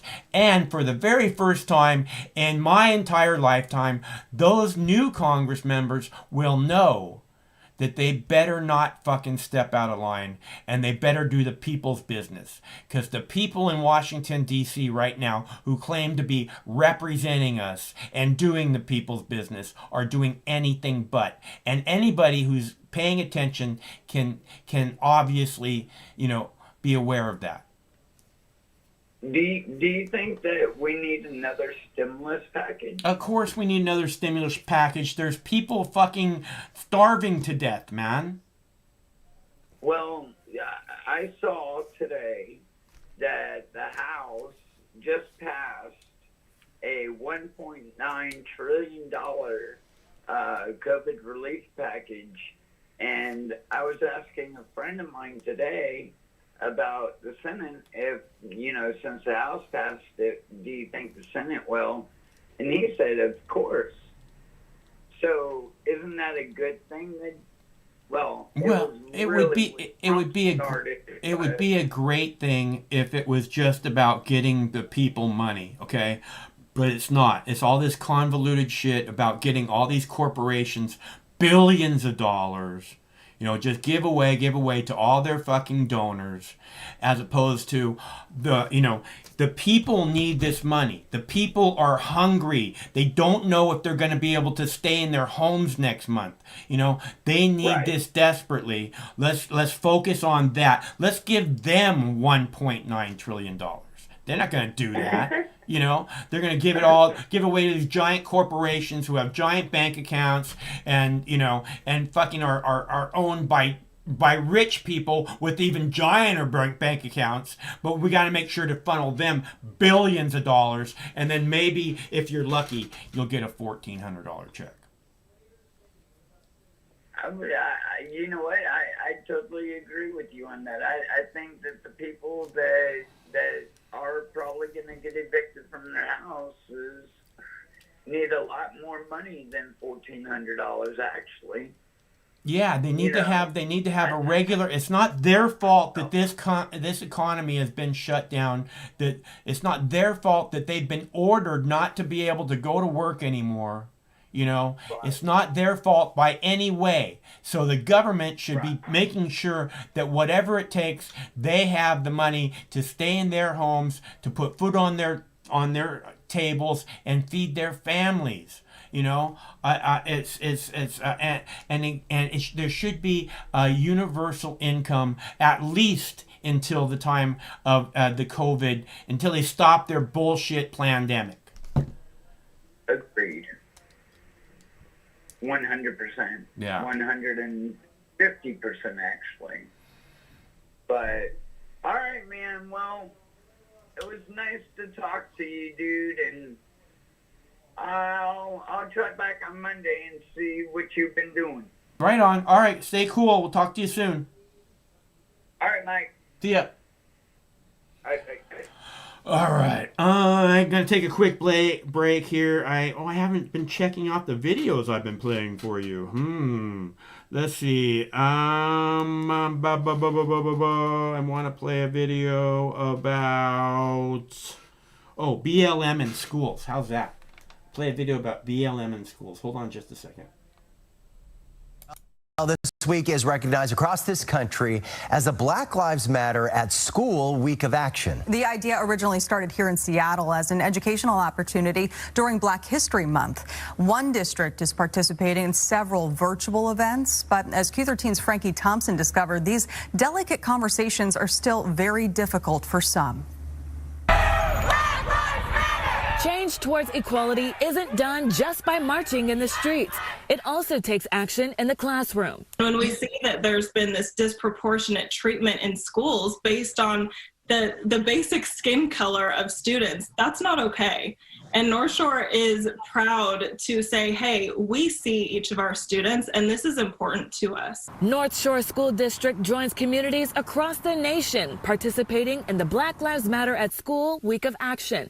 It's a time where students, staff, and faculty can be unapologetic about speaking their truths as a Black person in the district. Ava Thomas with the Racial and Educational Justice Department has helped lead North Shore's Week of Inclusive Activities. It feels affirming to me to be a Black woman who can live out loud in North Shore. And I feel like we have this creative freedom to design what we know needs to be done in North Shore, and we have the support that's needed. Social justice movements continue happening in Washington and throughout the country. Superintendent Dr. Michelle Reed says the several months leading up to this week of action have helped them expand on equitable change in their school system. It's not about if we add ethnic studies or we support Black Lives Matter and School Week of Action that somehow our curriculum is, we're losing something. Actually, what happens is we're all gaining something. And I think that's the excitement. So, and our board is committed to that, as is our community. But she says not everyone in the North Shore community has welcomed this week's conversations. We had some hate speech, hateful and threatening emails towards our Racial and Educational Justice Department and the district. And I will tell you, it galvanizes our commitment to this work. It is the data that supports the need to do this work. It's work Thomas says she's thankful the district and community will help her achieve towards a more equal school system. In the name of hatred or in the face of hatred, we don't let up on justice, we double down on it. And I think that we hold hands and we remember and reflect on our values as a district, and we remember our why and the purpose behind the work, and we keep going anyways. Frankie Thompson, Q13 News.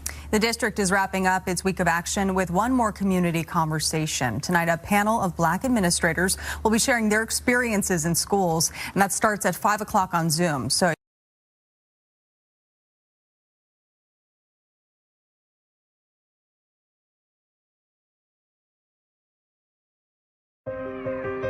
Sometimes life can be a little overwhelming. Sometimes the weight of the world can be too much to bear. Sometimes you need to stop worrying and take a deep breath. Sometimes you need cannabis. Introducing Brightside, high-quality cannabis delivered right to your door. Brightside offers an extensive menu of strains and products to meet your needs. Choose the experience you want, and we'll send you the dankest herb, the real sticky icky, some top-shelf marijuana. If you like what we send you, keep the whole jar. We'll even include some nugs for you to blaze. As part of Discovery, you'll get to try new strains and products. Side effects may include euphoria, increased appetite, uncontrollable giggles, elevated sensitivity to musical dopeness, and reduced anxiety. Tetrahydrocannabinol may also induce feelings of existential well-being and relentless optimism. With a Brightside subscription, you can get it once a month, once a week, or whenever you want, all at a price you'll like. And yes, this is a real company. Do you know who I am? You're the wizard. Ask your doctor if cannabis is right for you. It probably is. Keep it Brightside. All right, so I am heating up my dab rig. Thank you very much, Jackie Cat. And I owe Miguel a big fat dab. So I put a dab together for Miguel. Thank you so much, Miguel. Let's see. So here we go. Give me just a second. Almost ready. Oh, that's gonna be a good one. Ooh, good one. Nice one. Okay, Miguel, you got a good one, buddy. Here we go. You ready? Here we go. Hold on, guy. Let the bong cool down just a little bit. Very hot. The Wizard. The Wizard. That's the standard answer. The Wizard. Anytime something happens on the show and it's unexplainable, it's the Wizard. Lucy Lawless. Used to love her. She kicked so much ass. Love watching girls kick ass.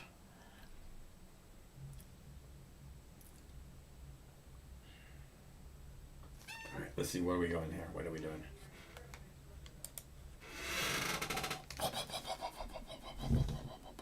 Well, this one's for you, bro.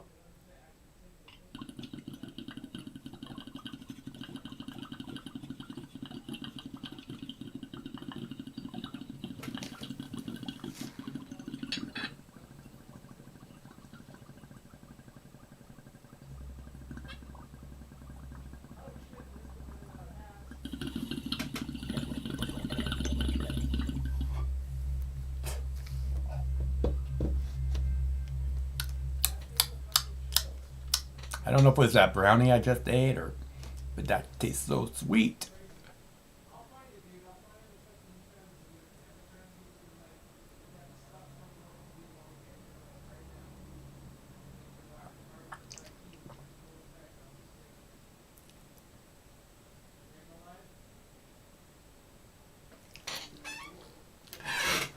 Nice one! Thank you very much, Miguel. So nice of you.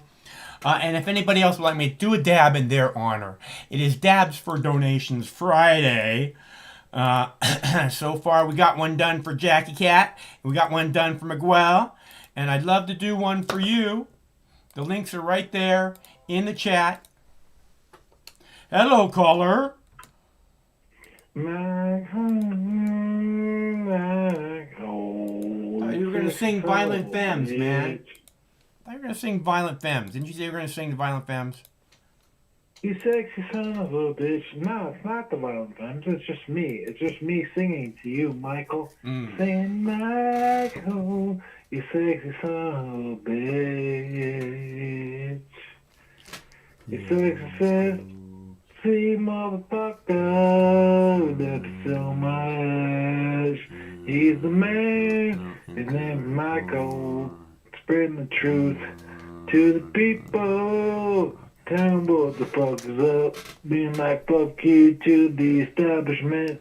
Cause they can all suck our motherfucking dicks. You motherfucking crooked ass motherfuckers. Yo, they just trying to tell us what to do, Michael. It's not right. You can't tell these crooked ass motherfuckers what to do. Who the fuck do they think they are? They think they're our babysitters, man. Yo, we all be anti-establishment in this bitch. Fuck the establishment. We've been all about that since the 60s, since the 70s. It's been the same revolutionary fucking movement that's been going on this whole time, and my parents instilled that in me since I was a little boy. They told me that this is bullshit and that you need to be against the establishment. Because the establishment doesn't give a fuck about you. All they care about is their money. Dude, that fuck you over. You need to learn. You need to learn how to be self-sufficient and to fight for yourself and be like, fuck the establishment. Because they don't give a fuck about you. They don't give a fuck about you. There's a very, very famous rapper called Tupac who was something that went like that. It said they don't give a fuck about us. Was the part before that they don't give a fuck about us? Was that Tupac also? Yes, it was. Okay, because I was wondering. I was like, dude, that sounds like a song, and you should go back and listen to this again and write it down because that should be a song. Give a fuck about us. Well, before that part, that was Tupac also, right? Yeah. Yeah. Okay. They don't give a fuck about us. And yeah, it's abundantly clear, Michael. We all know that. And what we need to do, Michael, is find solutions to this problem. People spend too much time bickering and fighting and pointing fingers. And what solutions do we come to, Michael? There's no solutions. No one comes to any. I come to the same solution every day. I'm here, Michael. Every day I come to the same solution. Absolutely, you are. You are a pioneer of solutions, and you have a lot of very, very great solutions. And I come to the same solution every day. Throw the bums in jail, and recognize the common enemy, and then throw the bums in jail. That's what we have to do. Fuck yeah, bro. Yeah. I'm with you. 110, dog. That is the only. That's the only solution. Otherwise, we're just gonna get the same. Absolutely. Well, people need to get on the same page, bro. People be fighting. Everyone be fighting with each other. Everyone's against each other, left and right, and we don't get that. It's fucking. We're all populist, right? There's the left populist, there's the right populist, and there's the establishment in the middle that is dividing us and preying on us, really preying on us like and it's disgusting. And really, the American working people agree on everything if really just communicate with each other, which we don't really do, but. Well, I think the American people are very misled, and that some of them actually believe, that the Second Amendment is an outdated thing and shit like that. Maybe free speech is a little bit overrated, that kind of thing. No, it's not. No, I know. I'm just saying. I hear you hear people think. It seems like there is some people out there who think that the Second Amendment is somewhat outdated. And I'm not just talking some people. I think that there's a growing number of people, and but I think it's because they're misled. They haven't misinformed. There couldn't be a more valuable principle to a free society than speech.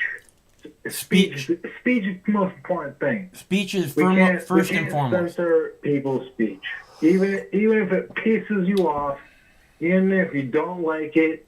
You gotta learn. Yeah. You gotta learn to fucking communicate with people. That's why our society is fucked up, bro. Because people can't learn to communicate. Even if you don't like someone, even if you don't agree with their fucking point of view, it don't fucking matter. You gotta learn to grow the fuck up and be above it and try to see shit from someone else's perspective, even if you're not.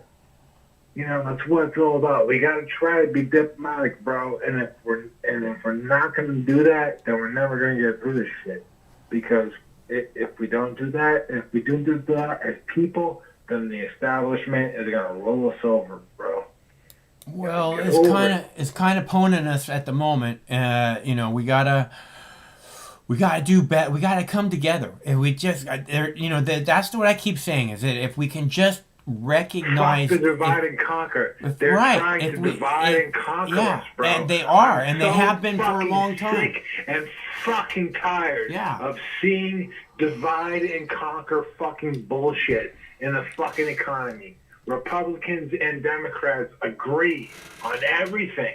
We do. We fucking really do. It's the fucking establishment that fucks us up. Now we need to fucking wake the fuck up, bro. I'm sick of this fucking shit. Well, everyone's divided over fucking nonsense. Working people are all united. We're all united. We have Maybe so much. We all need to unionize. Maybe that's what we need. We have so much more in common. We need to recognize it. The most important thing is to recognize this common enemy. And the thing is that when you say that we're so divided, it's like it's even beyond that. It's like we look at each other like we're the enemy. You know, they've got us that divided to where they think, oh, I'm a liberal, so, you're a Trump or whatever. I mean, it's unbelievable, these labels, man. You have to not, I mean, if somebody's going to label me something, I'm a fucking stoner. I've been a stoner my whole life, and I'm going to be a stoner until the day I die. We're diplomatic. We're diplomatic people, Michael. That's what we are. We're rational. That's what we are. We're rational people in an insane society. That's what we are. It seems like it's an insane society, and it has zero objectivity. Like it can't look at itself and go, okay, this is what we're doing wrong. It's like, but again, it's just because we're so misled. It's because the people, the pillars of the community that we count on to talk about these important things about the directions we need to go in this world to be making things happen that we need to be making happen as a species. Instead, we got to impeach Donald Trump. We got to get him out of office. Wait a minute, Donald Trump's out of office. No, we got to make sure he never comes back to office. That's what's important. That's top of our list right now. Fuck you. Surround fucking Washington, D.C. with razor wire. Do it now. Call out the military. Our top priority. Fuck. Give me a break.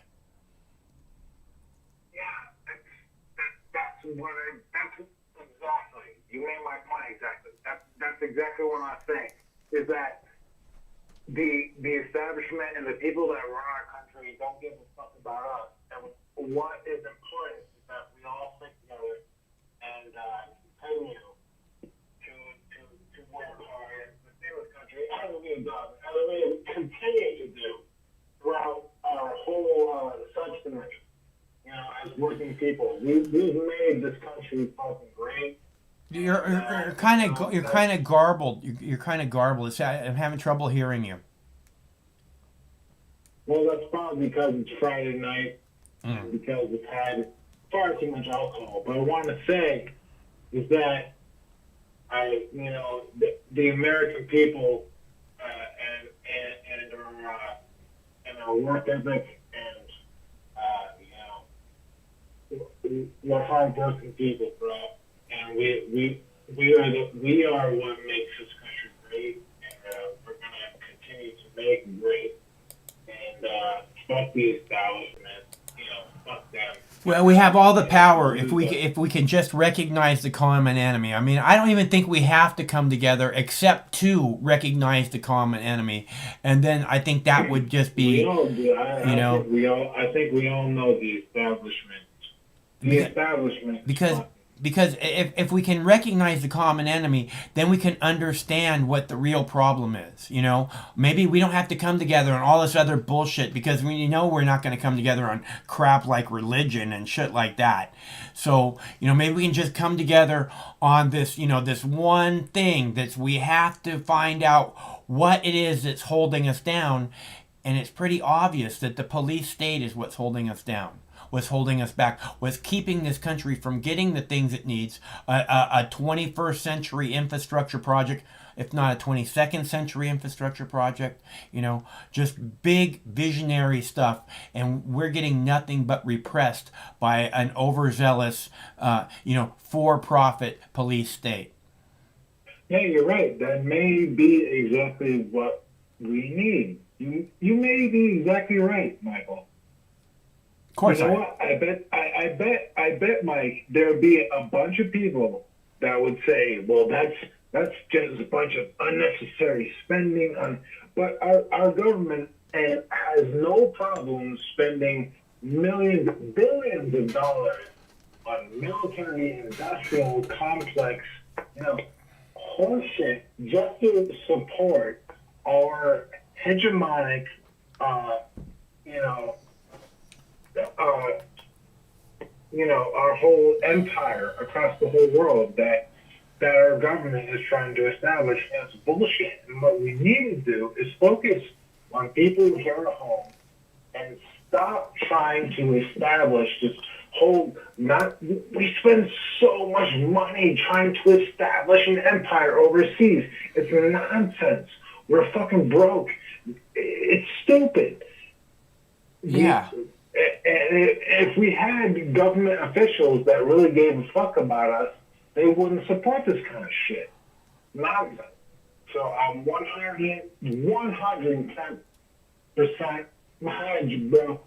I know you are, and I'm glad that you're on our side, bro. All right, I'll let you go. You're getting sick of me. Praise Allah. Yo, I thank your dad and fucking blow your mom and praise Tulsi and praise Allah. Alright, stay cool, bro. Alright. Alright, so, and get some Violent Femmes ready for us next time. Or that other song that Chris wanted you to sing. No, you don't own me. Don't tell me what to do. Don't tell me what to say. Don't tell me how to think. And don't tell me who to be. However it goes, I'm not very good at that. But no, you don't own me. Let's see. Hold on one sec. You have a caller? Trump won the election. Among the suspects' possessions, this is real, a white privilege card. I want you to take a look at this. It's a fake white privilege credit card. Subtitle, Trump's everything. The card holder, scot-free with 2 T's. Scot-free is actually spelled with 1 T, but 2 T's on that card. That one piece of evidence, an insight into the man's state of mind, that he could get away with anything because of his skin color. His lawyer saying this to CNN. This was a guy simply following the advice and the commentary of the President of the United States. Okay. Let me see. There's my boo. Hey, buddy, getting a drink? Let's see. And remember, when you get your white privilege card, you don't want to carry it around with you because it's evidence of how you feel that you should be able to get off scot-free. Hello, caller. Hey, Mox. It's Joe in Tucson. How are you? I'm good, Joe. How are you? I'm all right, man. Just wanted to check in here. It seems like some things have happened here. I'm not so sure. I was listening to you in the last caller. Uh-huh. You know, there's a lot of distinguishments that need to happen, you know? Distinguishments? Yeah. Distinguish. What does that mean? Well, just like like we have seen total political failure in all these years, you know, and it doesn't matter if it's left or right or, you know, it's been horrible. And I don't see anybody really stepping up for healthcare. I don't see anybody stepping up for our elder community. We're an aging society. I don't see anybody stepping up for our, you know, the way we used to do things. The union, you know, it just seems like everything has been sold off, and I'm not buying this. I don't know. I mean, just Trump has been an absolute effing disaster. We're coming up on 1 month ago we had them attack the Capitol. Mm-hmm. For what? Why did they attack the Capitol? You tell me. It wasn't for healthcare. It wasn't for healthcare. It wasn't for our elders. It wasn't for better communities. It wasn't for. But it was for. Go ahead. People, you know, wanting to take people's house back from people they believe are doing crimes daily in their names. Well, okay, so they take it over. Then what happens? Then we arrest the crooks and we throw them in prison for the rest of their lives. That's what needs to happen. Now, the proud Americans who try to take the people's house back, who occupied the people's house without burning anything down, without spray painting everything, without toppling every statue in the place, without ripping down hundred-year-old irreplaceable paintings. They simply occupied the people's house. You okay, buddy? They simply occupied the people's house. They took it back and they occupied it and then they left. It's just so lame, dude. They're not fighting for anything other than white culture, warrior, kind of stupid shit. It's not adding up to anything, Mike. You know it. I know it. I know that there's a programmed mainstream media acceptable dialogue about this, and that is that those people were domestic terrorists. I hear fucking people talking about seeing them march down the hallways with Trump flags and American flags. And all I can think is they're going to make anybody carrying a fucking American flag into a goddamn domestic terrorist now. Okay? That's what's happening. And it's unfortunate that you can't see how they're trying to suppress speech with this whole Marjorie Greene thing. Because she, basically, today they told us that it's unacceptable, or yesterday, they made clear that it's unacceptable to question the government about what happened on September 11th. Unacceptable. And if you do, well then isolate it, Mike. Isolate it, Mike. Don't spin off like some fucking crazy fuck. What are you talking about? You know what? If you want, no, I'm talking about this. If Marjorie Taylor Greene wants to isolate what she wants to talk about, get down on it. This fucking country's burning. She and it can doesn't talk. need a bunch She of can fucking talk. wacko, fucking crazy-eyed, stupid bitches showing up like fake fucking. You know, fucking millionaire, you know. I mean, like grievance AOC? culture. You talking about AOC? No, I'm talking about Marjorie Taylor Greene, asshole. What do you think I'm AOC's talking about how she almost got assassinated when she's in a completely separate building from the place where the people were occupying and protesting. Okay, she's full of shit. These people today. Marjorie Greene asked today. CNN. Today CNN. Oh yeah. Okay. That did I say that to you? Uh-huh. This is your argument, Joe. This is your argument. Yes, it is. No, this is your argument. Because that's not what I'm saying to you. You're showing up like an empty cunt. Fuck you. You're showing up like an empty cunt. See, I'm the one calling you names, and this is your argument, dude. This is all you have because you've been misprogrammed by the mainstream media. You refuse to see the protesters.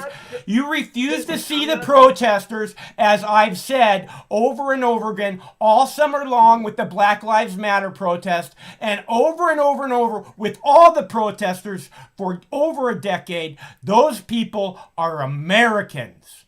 They're not this label, that label. The Occupy protesters were public fornicators. Okay? Fuck that shit. See through the goddamn programming and care about your fucking fellow man instead of some bullshit called democracy. Because this ain't a fucking democracy. It's a goddamn republic.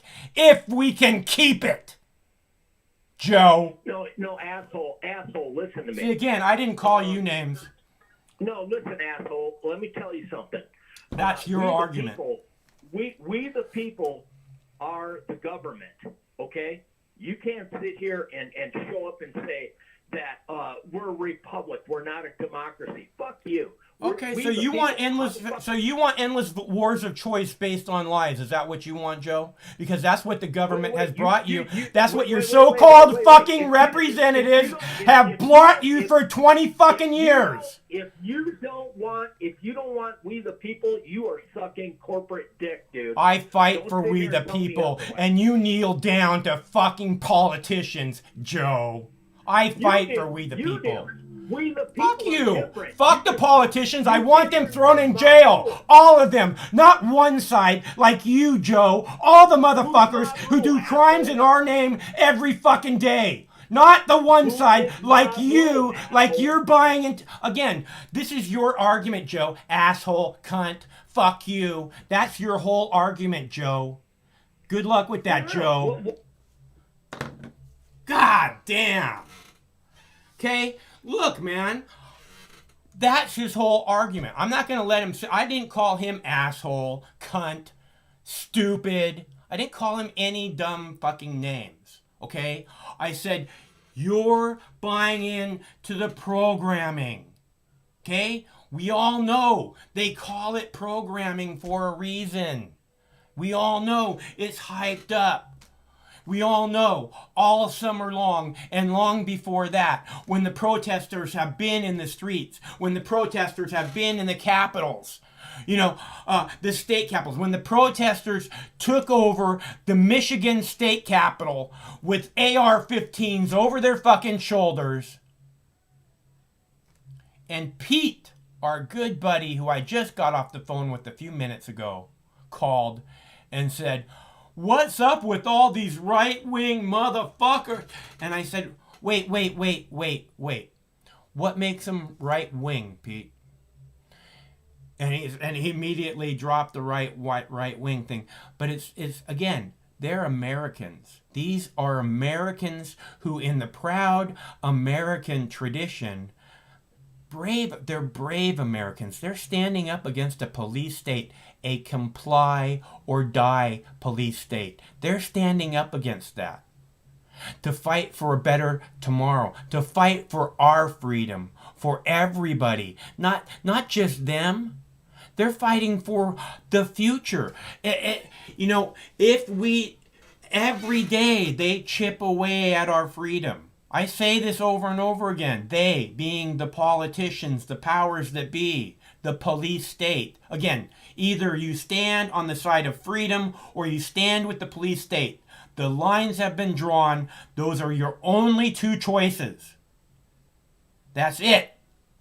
Okay? So if you stand with freedom, things are clear about who's Americans and who's terrorists. Things are very clear. If you stand with the police state, you're all terrorists.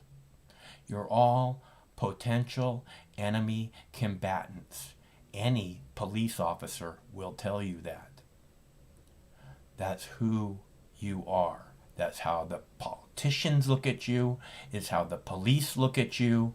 It's how your mayor looks at you. Your mayor calls people who spray painted her front door domestic terrorist. Okay? If we don't take it back, and I don't sit here calling you stupid, asshole, fucker, cunt, okay? I don't do that to you. But that's not my argument. I have a much better argument than that. Okay?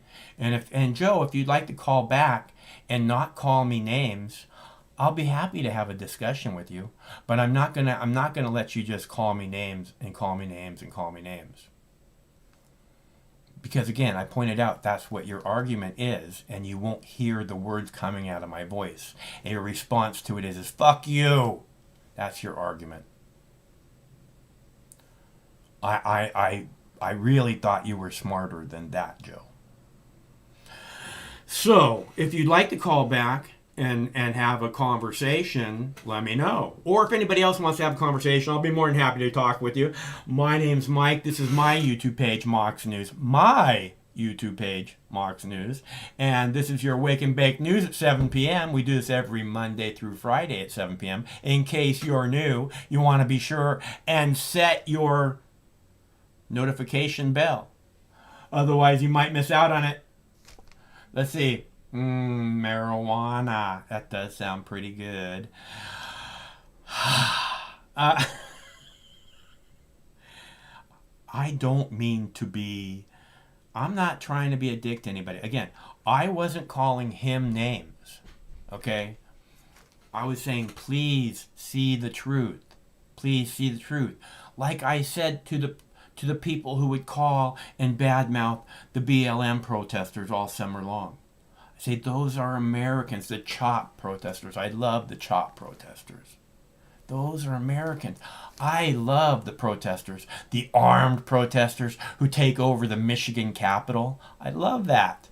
I love it. This is what you're dealing with, motherfuckers. Okay?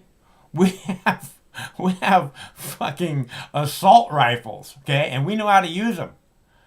That's not why we came here. We just kind of thought we'd let you know along the way. I love that. I also love the BLM protesters in Seattle kicking the police out of a fucking police department and taking over 6 square blocks. Starting to plant gardens in the park. Doing art everywhere. I love that. They're Americans. This is what America should be. Is we want things to be different. We don't want a police state. That's what all those people are standing up against. Even if they're stupid enough to be carrying thin blue line flags. Because we love our police. We love our police so much. Yeah, well, they don't love you. So you know. If they did, it would be a different thing entirely. Don't you know? Your kid would not be going to jail for marijuana. No siree. Not once. Not ever. It's 30 seconds that will have an impact on a Seattle man for the rest of his life. The owner of a North Seattle Chevron gas station, carjacked at gunpoint, now talking about that traumatic incident for the very first time.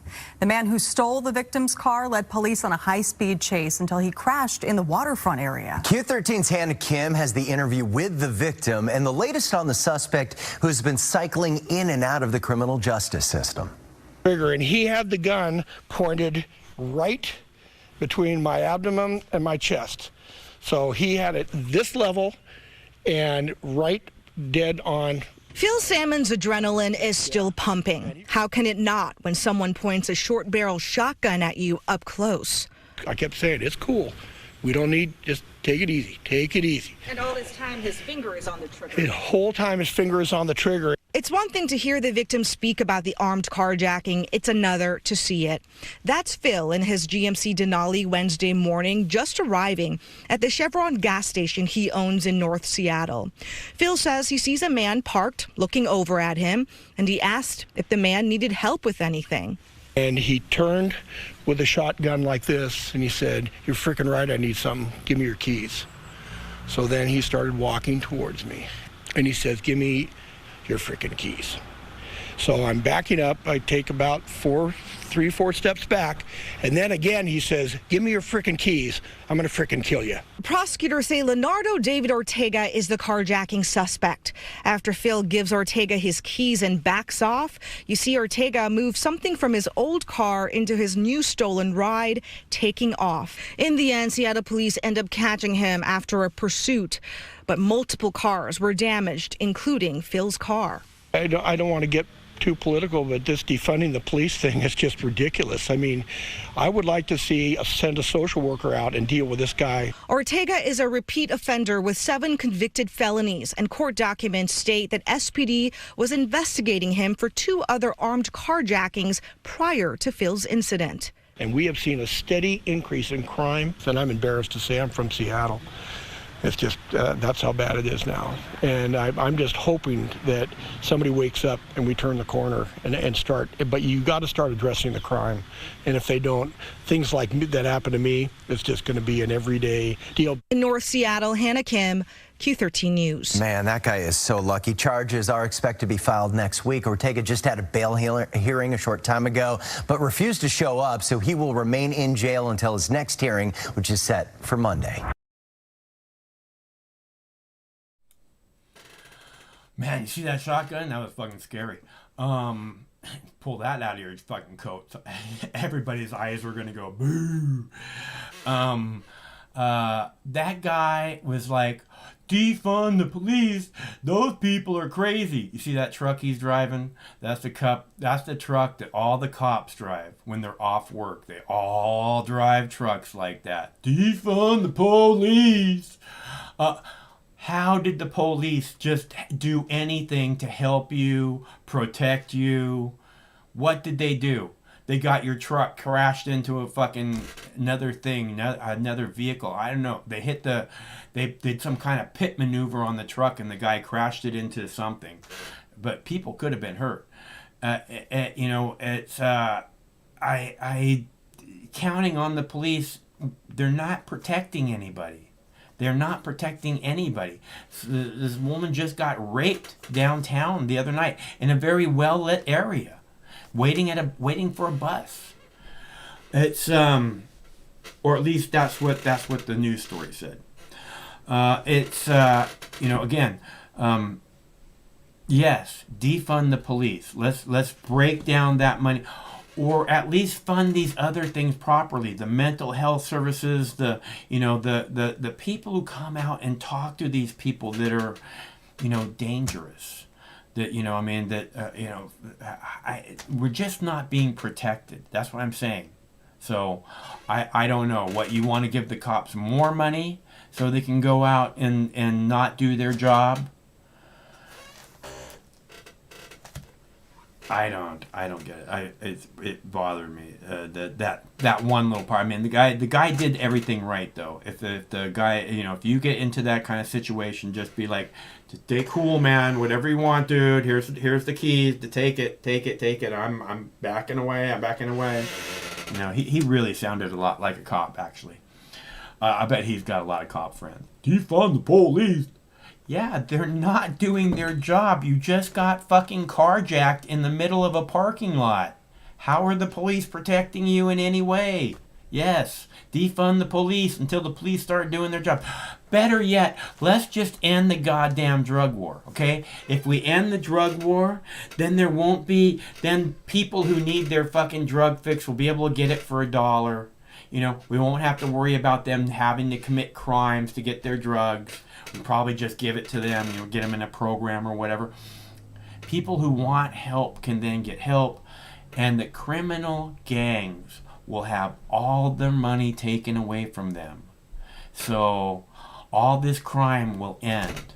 tons and tons and tons of crime. Like, I've heard as much as 80% of crime will end if we have to do it all together. It can't just be Oregon that says, okay, we're going to allow these substances, which is fine, whatever. But it can't just be Oregon. It has to be the entire country, and it can't be some kind of penalized thing, where, oh, we're just going to write you $100 ticket now. It's not okay. That's not good enough. It has to be, there is no penalty for doing this thing that 1,000 generations before you did. We're not going to criminalize being human. But we are here to say, if we can help you, we'd like to do that. If you're ready to get a better life, please let us know. That's what a caring world would be, and the drug use would go so far down. Your kid, because it comes out of the shadows, right? Then your kids will see people that are fucked up, and they go, I don't want that for my life. Right now, it's all in the shadows, and they think because, oh, the police, oh, I don't want to have to deal with the police. But your kids don't want to have to deal with the police for anything. And the police are up your kid's ass for everything. They're terrified. The police are like, black people have to tell their children, just don't ever say anything. Don't. I mean, my dad was like, don't volunteer information, but, black parents have to be like, don't talk back, just do whatever they say to do, and still they have to be terrified that they're going to be brutalized by the cops. So, but that's how it is for really all your children. Unless you're like very rich and your kids go, have been trained by your attorney exactly what to say. And then there's still a chance that the cop's got his head up his ass and needs to make sure you know who the boss is. You being your fucking 8-year-old son.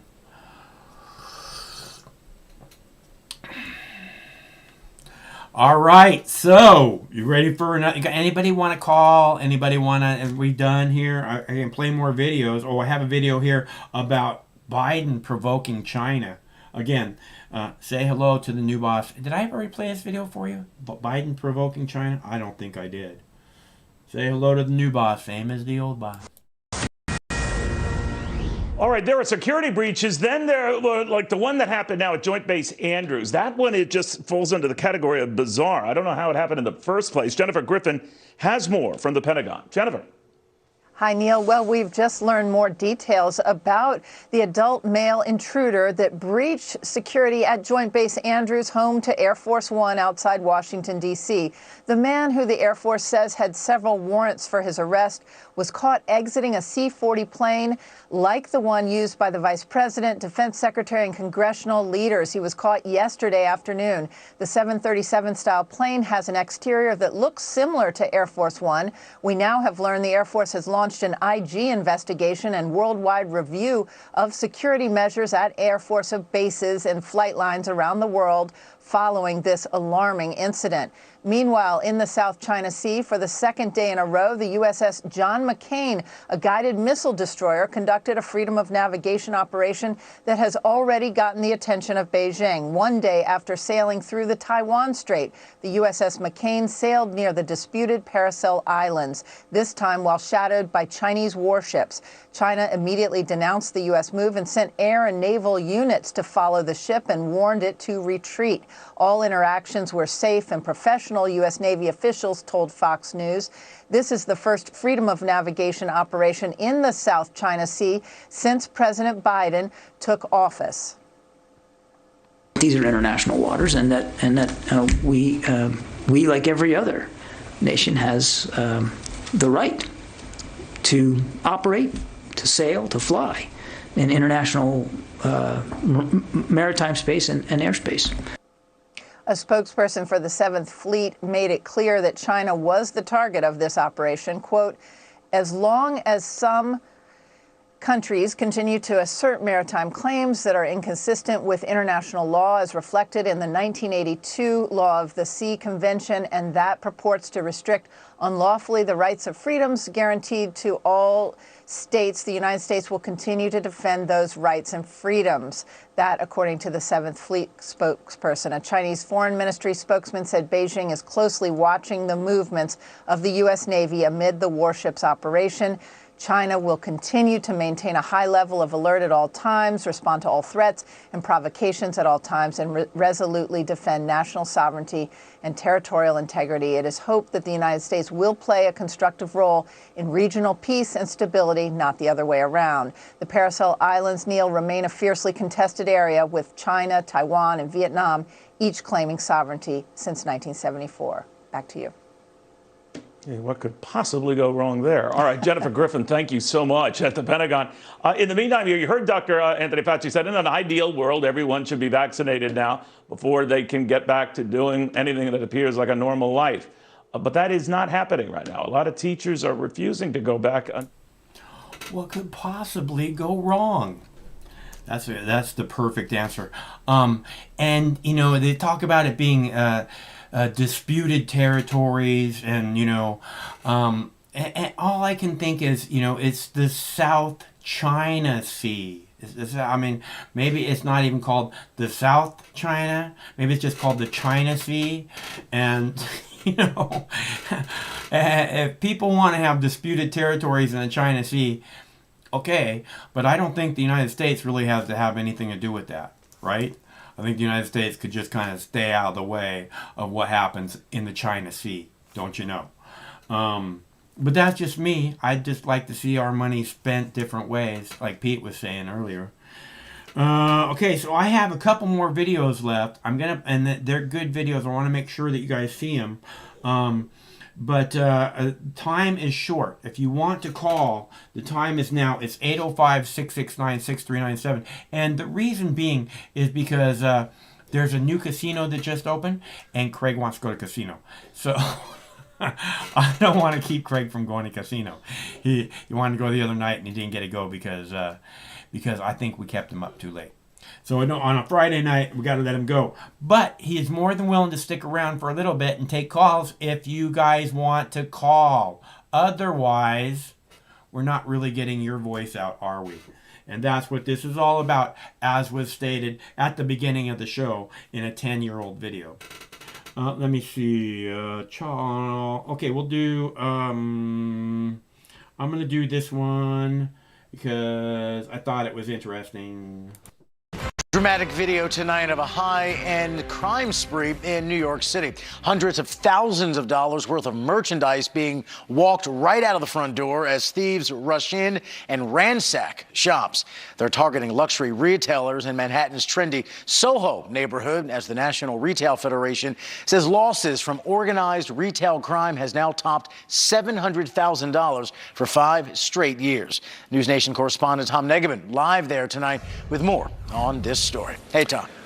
Big problem all over the country, Rob, but especially here, especially right now. Police have really stepped up their presence here as a result of these robberies, nearly 24 of them since September. Tuesday, broad daylight at the Chanel store in Soho. 2 men ransacking the shop, 2 others holding the door. They got away with luxury bags and wallets worth $165,000. Retail workers say they've almost come to expect it. In Montclair, they got Macaj, like they hit everybody. Everybody's getting hit. Since this cell phone video went viral, the NYPD's been releasing new images, hoping to get new leads. This footage, believed to include members of the same group, casually walking away with coats from another Manhattan retailer, one of 23 robberies in just the past 5 months. Investigators also releasing these stills of some of the people they're looking for. So far, police have made no arrests and say the pandemic isn't helping. These criminals are capitalizing off of wearing these face masks, so it's extremely difficult for us to identify who these individuals are. But I will say this, we do have people of interest that we're definitely looking at. And some new details are emerging tonight. We're getting word that these culprits are using rented cars and stolen license plates. And then on Tuesday, for the first time, they also used a gun. Live in New York's Soho neighborhood, Tom Negavan, News Nation. $165,000 worth of purses by walking into the store and going, mine, and then walking out of the store. $165,000 worth of purses. I mean, it seems like that's a pretty good insurance scam. Hello, caller. Hey, Bob. How's it going? This is Manny. Hey, Manny. It's going good. How about you? I'm just tired, man. I'm just tired. Well, it's the week. It's the weekend. You get the weekend off. You get to put your feet up for a minute. Not really, actually, because I have to do. Hold on. Can you hear me? Yeah. Can you hear me? Yeah. Oh, sorry. I just put the headphones. No, just have to do some. So no, I mean, it's work basically. Just stress of work because you have deadlines and you know how it is with work. And eventually they want to give you more stuff to do because they want to increase efficiency. Sure. And then they show the deadlines. Yeah. So I've been pulling like 10 hours of work during the week, basically.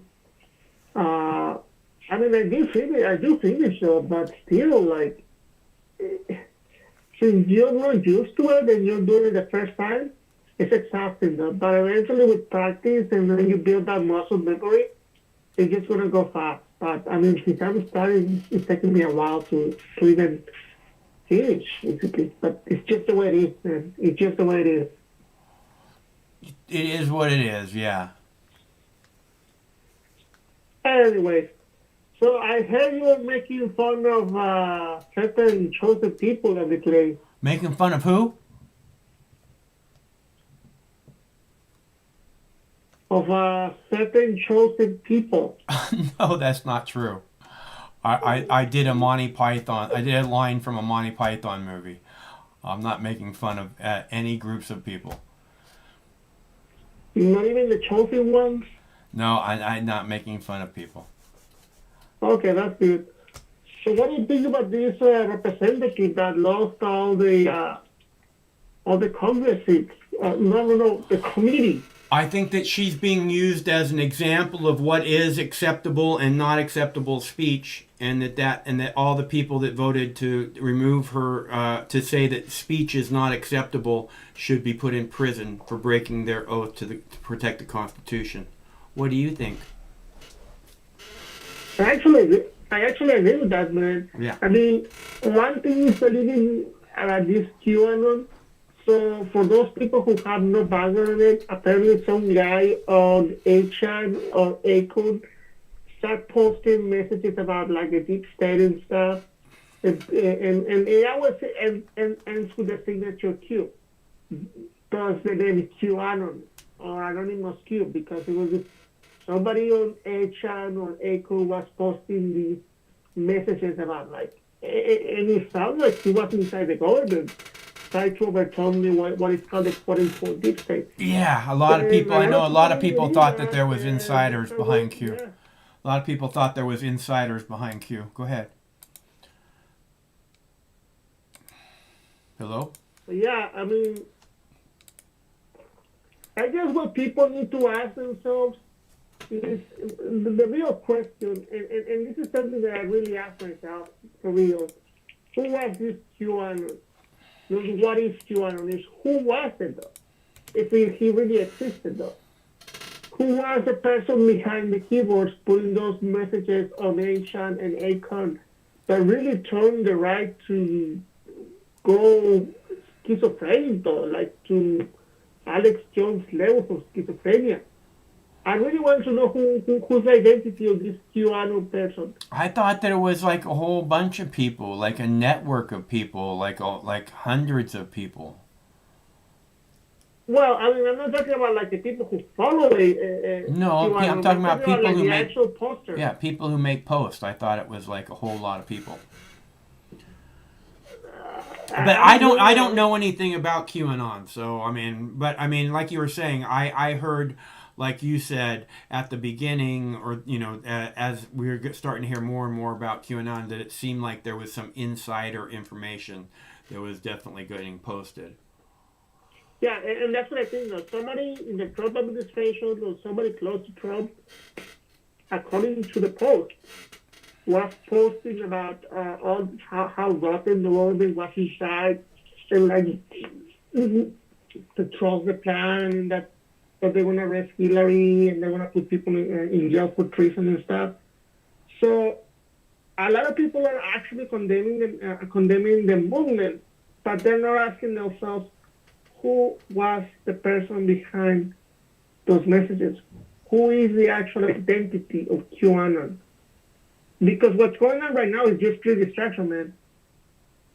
It's just smokes and screens, and they don't ask the real question is, who was this person? If this person really existed. And and the other thing that actually my biggest theory is that this was a cheap poster. Somebody was cheap posting on HN, and just people really believe it though. But let's say that we actually take that on a face value, and it was someone inside the administration, inside the government, or the Trump circle. In that case, who was it? Was it Bannon? Was it the other guy, Jared Kushner? I don't think Kushner's that smart. Was it the Secretary of State, Mike Pompeo? I don't know, man. I mean, Mike Pompeo is definitely not that smart. You think? I don't know, man. But I mean, I think people need to shift the narrative and start asking who was this QAnon, though, not what is it, though. There's a lot of people, and they don't know. And quite frankly, I've seen the news, I've seen left-leaning media, and I've seen right-leaning, like the right-wing commentary. They don't actually go and ask these questions. They just tell you about what is QAnon, but not who was it or who we suspect is it. Well, that's the whole point, Manny, is that the mainstream media doesn't ask any questions. They just tell you what you're supposed to believe. They don't ask questions about what happened on September 11th. They just tell you what you're supposed to believe about it. They don't ask questions about what happened at the Las Vegas shooting. They just tell you what you're supposed to believe about it. That's the way the media works now. Fear and misprogramming. Go ahead. Yeah. Speaking of 9/11, I was actually researching this, and this is something that I learned during the last few years. So apparently the responsibles of the 9/11 attacks were a bunch of Saudi Arabians, right? And unfortunately, they only got one of the actual responsibles, and they sent it to Guantanamo. I don't remember the name, but he's actually in Guantanamo.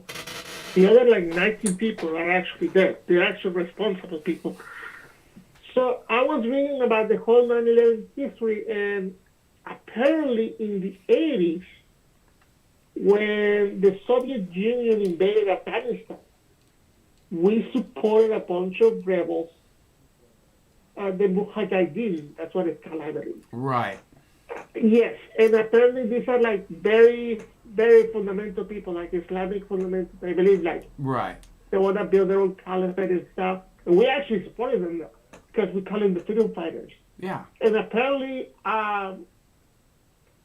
one of those people that we were supporting, it was Osama bin Laden. So he was. Well, it's not just supporting. It's not just supporting. It's training and arming and teaching techniques on how to make things happen. Whole bunch of things. Not just supporting. Yeah. We don't want people to misunderstand. It's not just a matter of here's a pallet full of $100 bills.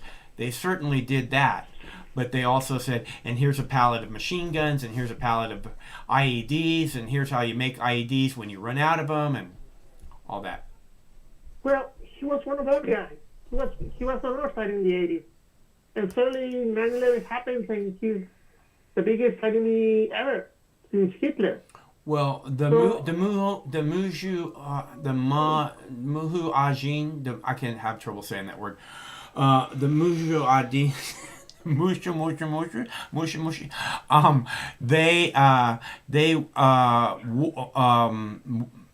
morphed into Al Qaeda, and then Osama bin Laden supposedly became the leader of Al Qaeda, and all the time it being supported by the CIA, and supposedly a couple of the people that were in the jets that hit the Twin Towers, they were in an FBI safe house just like 10 days before 9/11, and then they somehow disappeared from the FBI safe house. And the whole story is completely fucked, and Okay. that nobody wants to talk about it is none of the people who should be talking about it is because they're all making money off of it, like Liz Cheney. Go ahead. Okay, but I mean, let's say that we take that at face value. So what happened within the 80s after the Afghanistan war in the Soviet Union in 2001? What happened there? Why does Al Qaeda turn on us and actually attack us? Al Qaeda didn't attack us. I don't know what the fuck you think, man. You think that people who never flew 747 jets all of a sudden are flying 747 jets? It just doesn't work that way, bro. Apparently, there's the guys who are actually attacking the Twin Towers that went to flight school in Florida. Yeah, that's different from.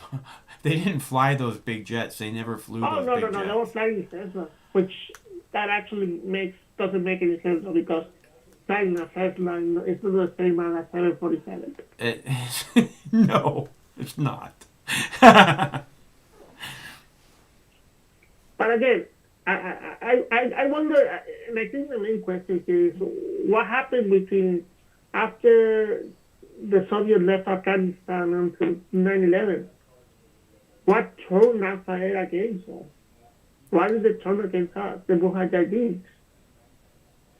Why did suddenly we became the enemy number one? Why did the United States become enemy? Is that what you're saying? Yeah. Well, because the United States is the great Satan, dude. Don't you see what they're doing with Israel and all the other things? I mean, what's happening in Gaza and how they're persecuting the people in Iran. And they're just, the people in Yemen are, a lot of the people that are upset in the Middle East are upset about what's going on in Yemen, okay? I was talking to a guy earlier and I was saying, have you never seen a bus full of children that's been drone striked? Okay, it happens on a regular basis in Yemen, Okay. and people are very upset about it. Okay, it's not. Why are we in Yemen? We're not in Yemen. We're in Saudi Arabia, supporting Saudi Arabia with all the weapons they can buy, which they use again and again and again on these incredibly poor people in Yemen. And it was such a beautiful country, 50 years ago, and now it's just totally fucked.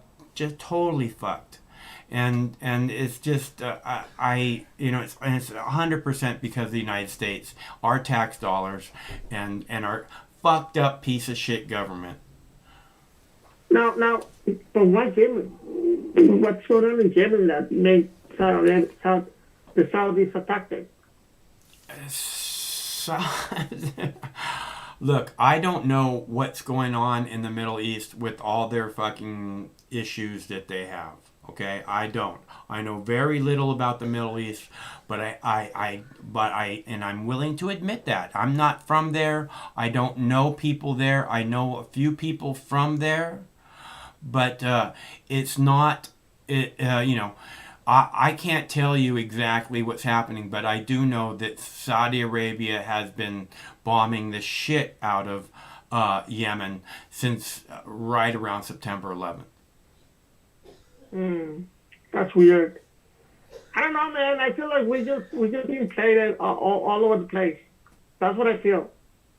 Like nobody's telling you the truth. Nobody's telling you the truth. Yeah. And we've been played by the media because the media is just literally an extension of a PR machine.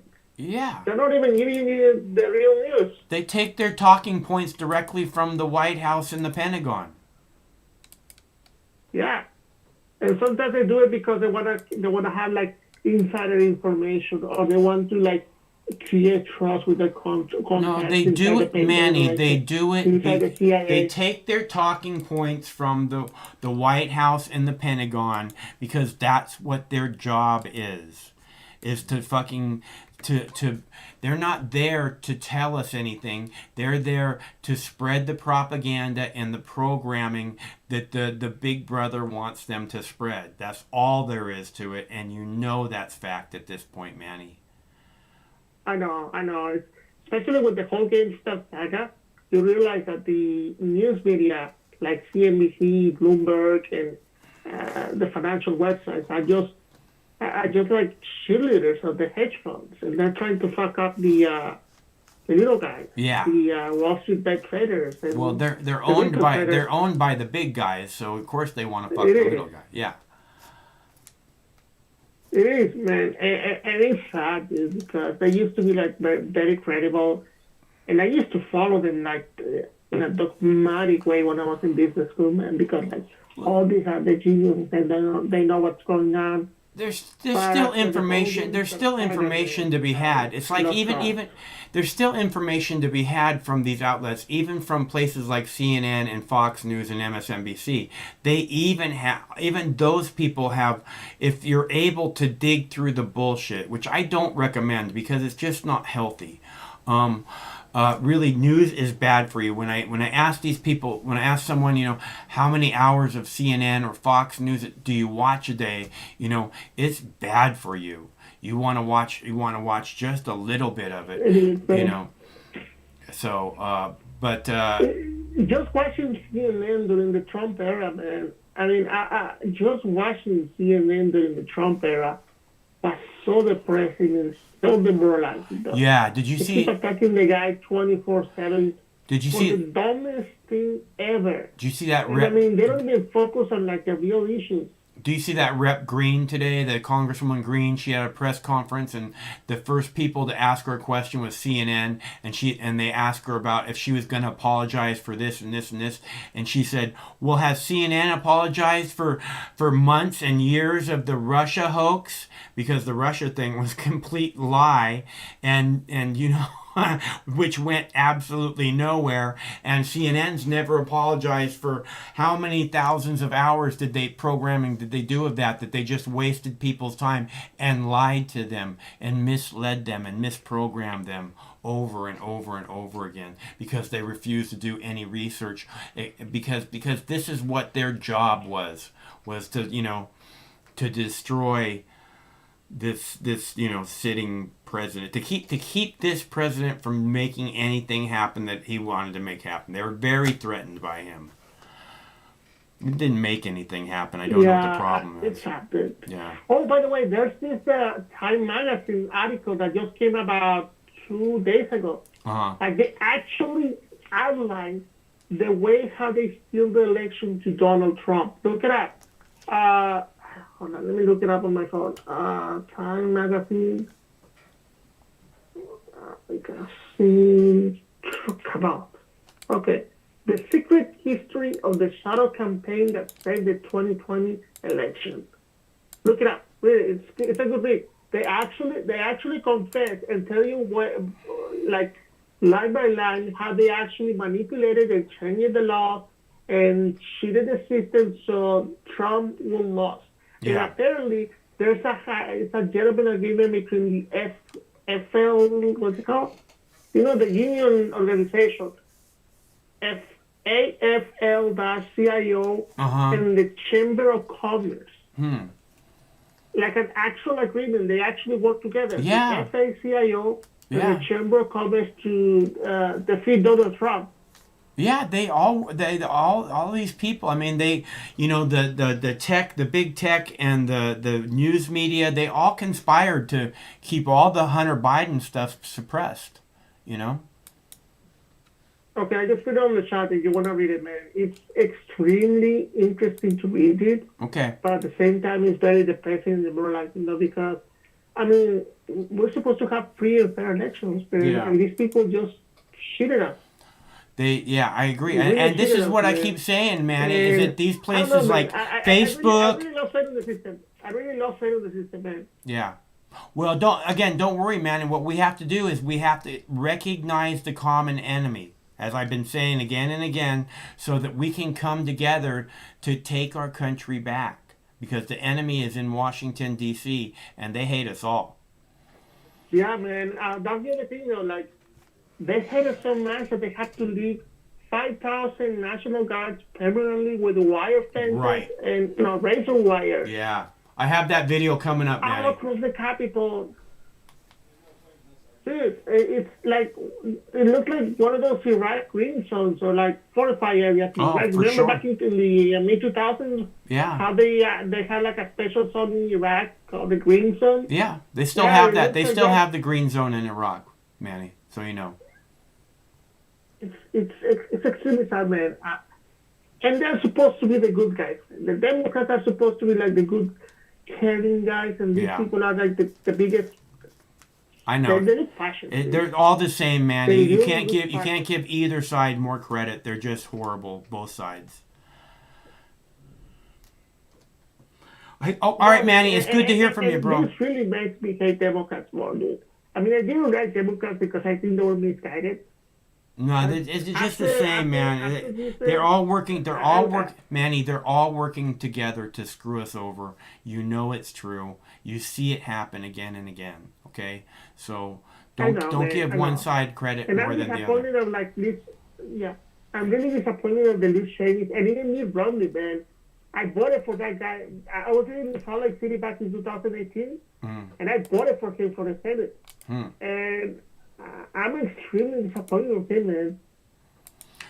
Well, I hear you. I can't imagine being anything but extremely disappointed in any politician that's currently or, for a long time in the Congress. So, hey, Manny, I gotta go. I gotta get a couple videos played so I can get Craig off to the casino. All right.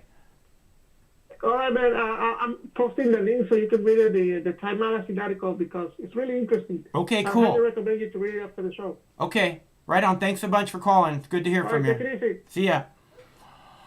All right, so okay, I'm gonna play a video for you. Manny was just talking about permanent razor wire around the Capitol. I'm gonna play that video for you, and I'm gonna go check my email. Is Dabs for Donations Friday. So if anybody wants to kick down a little something, that would be fantastic of you, and I'll be happy to do a dab in your honor. And otherwise, I'll be back in just a sec. So here's the video. There's clickable links in the text body of the video, or in the chat, there's also clickable links. So, whoop, not that one. Not that one. Why didn't that remove? Hey, remove that message. Somebody delete that message. What's the problem here? Okay, here we go. I don't know what happened there. But I will play this video for you here in a second. It's so weird when it does that. I don't know how it gets like phone number on there. So weird, right? Okay, so I'll play that video for you. There's clickable links in the chat if anybody wants to kick down a little something. Little pizza money would be awesome. That would be really super, super nice of you. Razor wire permanently around the U.S. Capitol because we have to protect our politicians, right? Who are we protecting the politicians from again? Oh, the domestic terrorist. I almost forgot. Developing now, authorities have charged a Pennsylvania woman in connection with the January 6th Capitol insurrection. Investigators say Rachel Powell used a megaphone to give instructions to rioters. She now faces charges including obstruction, entering a restricted building or grounds with a dangerous weapon, and violent entry or disorderly conduct. Prosecutors want to detain Powell because they say she is a flight risk and a danger to the community. Now to a live look at the U.S. Capitol, where security remains tight around the U.S. Capitol complex tonight following last month's riot that turned deadly. Now lawmakers are setting the stage for former President Trump's second Senate impeachment trial. Sinclair National correspondent James Rosen shows us the security measures in place at the Capitol right now. All impeachment trials are extraordinary events, but even among impeachment trials, this next upcoming one, the second for Donald Trump, is no ordinary impeachment trial. That's because it takes place so quickly on the heels of the deadly Capitol riot of January 6th, and in fact, the trial is squarely focused on that violent event. So there's a lot of concern about a potential for a recurrence of violence. That's why some 7,500 National Guard troops remain here deployed in the Capitol. That number changes a bit day to day as Guard units rotate in and out of the Capitol to their home stations, we're told. But as well, the U.S. Capitol Police tell us they remain on a high level of readiness for this impeachment trial, in part because threats to the Capitol itself remain a concern. So, in short, this high perimeter fencing that you see right now is not going to come down. You will continue to see the barbed wire. You will continue to see the National Guard units deployed here in the Capitol, we are told, at least here on this Capitol Hill stretch of territory, until the back end of March. Reporting from Capitol Hill, James Rosen. All right. Oh, no beautiful baby. Purple sunset is nice. Let's see. No more donations. I hate it when that happens. No donation. Poor me. So I don't have a bong hit for you at the moment. I'll check again in a sec. I have one video. Let's see. I have one video about the Trump impeachment, and then I have a speech by the Capitol Hill police chief, which that last video pretty much covered it. So I don't need to do that one necessarily. It's kind of just boring. I mean, I could play it for a minute if you want to see the Capitol Hill police chief. She's not very cute. But cops rarely are. I remember there was a cop. We were filming downtown Seattle one night, and a huge fight broke out, and the cameraman started filming, and I was like kind of holding his shoulder and telling him which way to go as we backed away from the fight, and he caught a stabbing on camera, and the police were all like, "Oh, let's see the video," and the news was like, "Oh, let's see the video," and I remember there was a cop there, and she was really, really cute, and she looked at me and said something. I don't remember what she said, and I said, "You have such a pretty mouth." And she stood up and she said, "What did you say to me?" And my friend stepped between us and he said, he didn't say anything. And he just kind of pushed me away. And I'm like, "You got a pretty mouth. I want to mac on you." But that was a different day. Okay, so again, this is your last chance to call, people. The number's right there on the screen. It's 805-669-6397. Craig wants to get casino, so I'm going to play another video for you here in just a sec. But we have a phone caller first. Hello, caller. Michael. Yes. Donald Trump was the most inept and the most malicious president in America's history. He divided this country. That's who did it. Is one of total failure, and he's the worst president in the history of the Southern universe. And if only he hadn't have charged up the steps with his burning spear, with a shirtless Vladimir Putin at his side, and broke into the damn Capitol, we wouldn't need to protect our damn politicians and COVID-19 and America and everything. Everything is his fault. Yeah, fuck Donald Trump. Asshole, look what he did to our fucking country, man. I remember seeing, oh man, what's the name of that band? I can't remember, but it was when W was president, and they had like a giant crowd of people like jumping. Chick band? Was it a chick band? No, it was like a band. The guy used to wear like a giant clock around his neck with a giant chain. It's either NWA or Public Image. I think it's Public Enemy. Public Enemy. That was it. Public Enemy. Public Enemy. Yeah. They had like a huge crowd of people, and they were all jumping up and down, and they were all saying fuck George Bush. Fuck George Bush. And it was like one of the most beautiful things I'd ever seen in my life, dude. Yeah, check out their Fight the Power video. It's pretty fucking militant. They went down into the ghetto and they got a bunch of black guys to dress up, with the same uniform, and they got them to do the same lockstep, and it was like totally 70s retro, and I'm a white guy from L.A., and it hit me. I said, when I finally saw it, I was really slow on it, but when I realized it was a good song, I checked out the video, and it's like, dude, these guys weren't fucking around, man. But talk about out of touch, Joe Biden is out of touch with the street, and Donald Trump was out of touch with the street, and here we are with this cartoon show, and they got 7,500 guards. They're leaving the Capitol undefended. It's like Biden should bring 10,000 more in there just in case, like Iraq, just to quell the militants. This is when it's quiet, dude. It's quiet right now. Don't worry, they're going to bring another 10,000 in there. You can count on it. You think it's going to get more quiet than it is now? Fuck, man. They're going to bring a whole bunch more troops in there. You watch. It's pitiful. It's fucking pitiful. It's disgusting. This is not America. No, it's a blatant, wide open idiocracy. And what do you call that blue Kool-Aid again? Brondo? Brondo, yeah. It's like I'm waiting for the Brondo. They're just going to be spraying it out of the skies pretty soon. They're talking about lithium for the population, and it's crazy, dude. I mean, I'm not even worried about it. It's so ridiculous. You would think if there's any brain cells left in America, people will catch on to it sooner or later. I mean, it's pretty blatant right now. It's like, what the clip you showed was pure propaganda. It's worthy of Weimar Germany. We're protecting our country from the bad guys. Yeah. And then the green chick,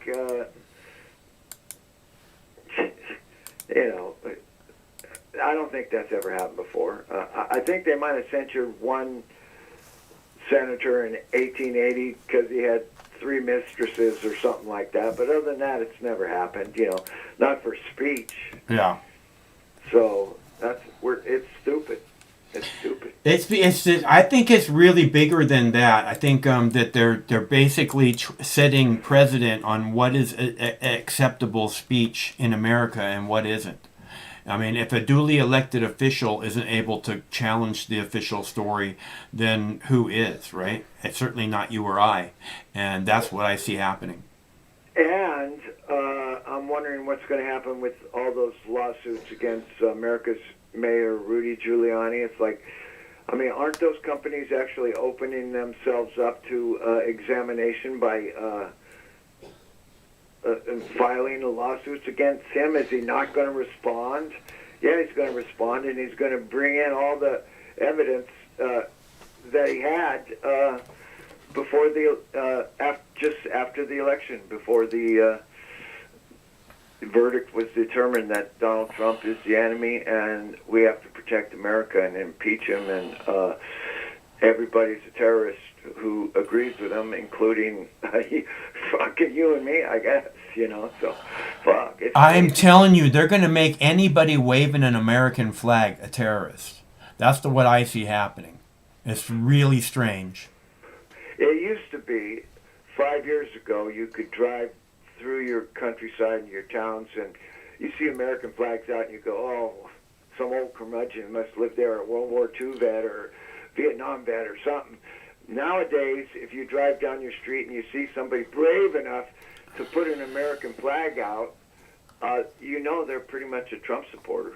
Oh, just by the American flag. I know there's a lot of them in my neighborhood, and I think it probably most of them are veterans, is what it is, because they've been there before Trump, way before Trump. Yeah, it's weird.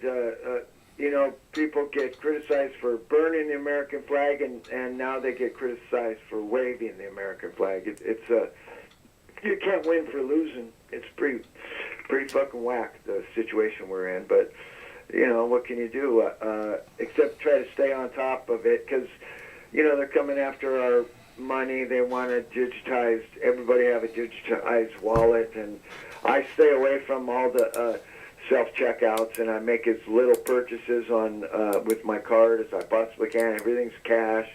You want to keep the cash. You want to keep any underground business you might have. You want to keep your social profile.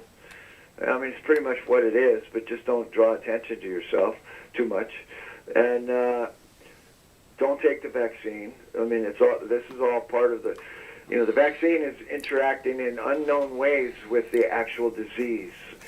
And nobody's talking about that. Like, well, maybe the people who are vaccinated are causing further mutations when they run into the wild virus, besides being more susceptible to sickness, because you get two competing viruses, one man-made and one natural, you know, one that's already out there. So there's a, you know, stay on top of what you need to do to be an awake and surviving citizen. But yeah, they're coming after your money, they're coming after your guns, and they already got your free speech, and it's a tug of war now. And I only see one side in the mud. You know, in a tug of war, they got like a pit of mud in between, and the establishment has dragged us, in other words, our free speech, into the mud, and we haven't completely lost it yet, but we're in the mud, and we're losing free speech in America. So something's got to give. I mean, and I got my marijuana pipe. I'm doing fine, you know. You know, look, I mean, it could be a lot worse, but we do have to this is what I'm saying. We have to recognize common enemy. It's what I've been saying all along. You know, they've been coming for our speech for quite some time now. You know, saying anything about Israel. You know, saying anything about, you know, again, 9/11. That's why they kicked Alex Jones off. You know, because he was talking about 9/11, and certainly not because he was talking about Israel. So, do you ever see Alex Jones on Joe Rogan? He did like 2 hours with Joe Rogan. Joe Rogan was pretty much telling him to shut up because he was drinking too much. He got drunk and he kept interrupting. He's never been on there since. That was before the election. So when was the election? November 6th, right? So that must have been late October. Huh. And Alex Jones was, it was just, Joe was literally waving his finger in his face saying, dude, you know, and so, yeah, Alex Jones wasn't the best spokesperson for people who want to talk about important issues. I mean, no, of course not. He's. I mean, he really went off the deep end with his theatrics, and I think it makes him look like the controlled opposition. But yeah. I don't think that Joe Rogan is any better. You know. No, he's kind of stuck in the mud in his own way. He doesn't want to address certain issues, and he's making the bank, man. He's making big bucks. Yeah. Joe Rogan is about Joe Rogan. Joe Rogan's not about, you know, the people or anything. Truth. Yeah, so I thought that clip you showed was a perfect example of pure propaganda. And that's the weaponized media right there. Pure propaganda. It's like, I'm not going to worry about D.C. I don't think anyone in the country is worried about D.C. Except the sheep. I'm not. I'll tell you what. It's not DC so much that I'm not worried about, as I'm not worried about a fucking politician. Not a single one of them. And that's the only reason the military is in place in Washington, D.C. Not to protect monuments or national treasures that are hundreds of years old. It's solely to protect bullshit politicians. And I could care less about those fucking pieces of shit. I can tell you that for sure. And everybody that was at the protest on January 6th has pretty much come to grips with the fact that Joe Joe Biden is president, and we're not going to tear the country down. And we would like maybe to speak. That's not true, okay? There's a whole bunch of people that are ready to tear the motherfucking country down, and you better start fucking listening to us, okay? Because if you don't, if we don't get some change, if you see all the people standing up against the police state. The Black Lives Matter people are everywhere. You saw what happened this last summer. I guarantee you, as soon as the weather changes, they're going to be all over the street again. And you know, and if we don't see some real change in the police state, in the bullshit drug war, in the never-ending wars of choice based on lies, you know, I think that they are ready to tear it down. The people have had enough. Well, I don't think there's any real tangible threat from the right, from the Trump supporters. They're you know, look at me. I would have voted for Trump if I wasn't so busy trimming weed, and I wanted him to win. Which is a total oxymoron. I would vote for the guy that would keep marijuana illegal forever. Of course I would want to, if I wasn't so busy trimming weed. Fuck that guy. But, and I know the election was stolen, and I know Trump's a dickwit. So those are all, I'm just a complete oxymoron, man. But that's where we're at. It's like you can't gravitate to one side or the other because the whole playing field is fucked up. So Exactly. I'm just trimming my weed, man. That's it. You got to do what you got to do. I mean, it's that's partially why I started the garden, is because I've been having. I think part of the reasons, some days, the only reason I get out of bed is because I got to take care of the dogs. You know, if I don't take care of the dogs, you know, then they hurt. So so it's like priorities. You know, the show is part of the reason why I'm up and moving around, the dogs. So I figured I should start a garden because that will help give me another priority to be up and moving around and making things happen. Yeah, and you're inspiring me. I should be getting my shit ready for next year too. You know. Well, I'm gonna try and post a video this weekend of the little babies, you know, of starting the seeds, and then post a video at least once a week after that. Well, you know, those videos are pretty boring to me because I like to see big, giant fucking sequoia trees loaded down with buds, and the little babies are cute, but I just want to show people the process that I go through to get to the beautiful things, you know, and explain. I really know nothing. I have a tiny bit of experience growing weed. I really know nothing about it, and you know, I just want you to see that you can do this too, you know, just by using simple, long time tested techniques. And at what height do you top them? What my plan is for them to get to the 6th node, and then go back and top them. Leave the 2nd and the 3rd node, so you have shoots going this way and shoots going that way, but just 2, and then top them, and then top them one more time, and then send them into flower. Sounds good, dude. I think so. Like I said, I'm brand new, but I think it seems like a good plan. I'm going to give it a try.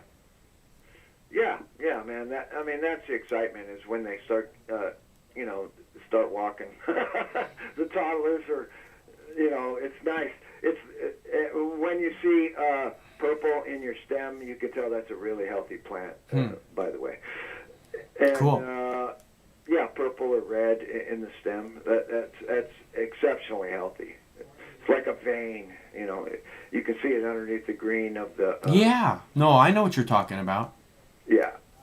So, I mean, I like watching plants grow, but I've been watching plants grow for a long time. But that's, again, it's not for.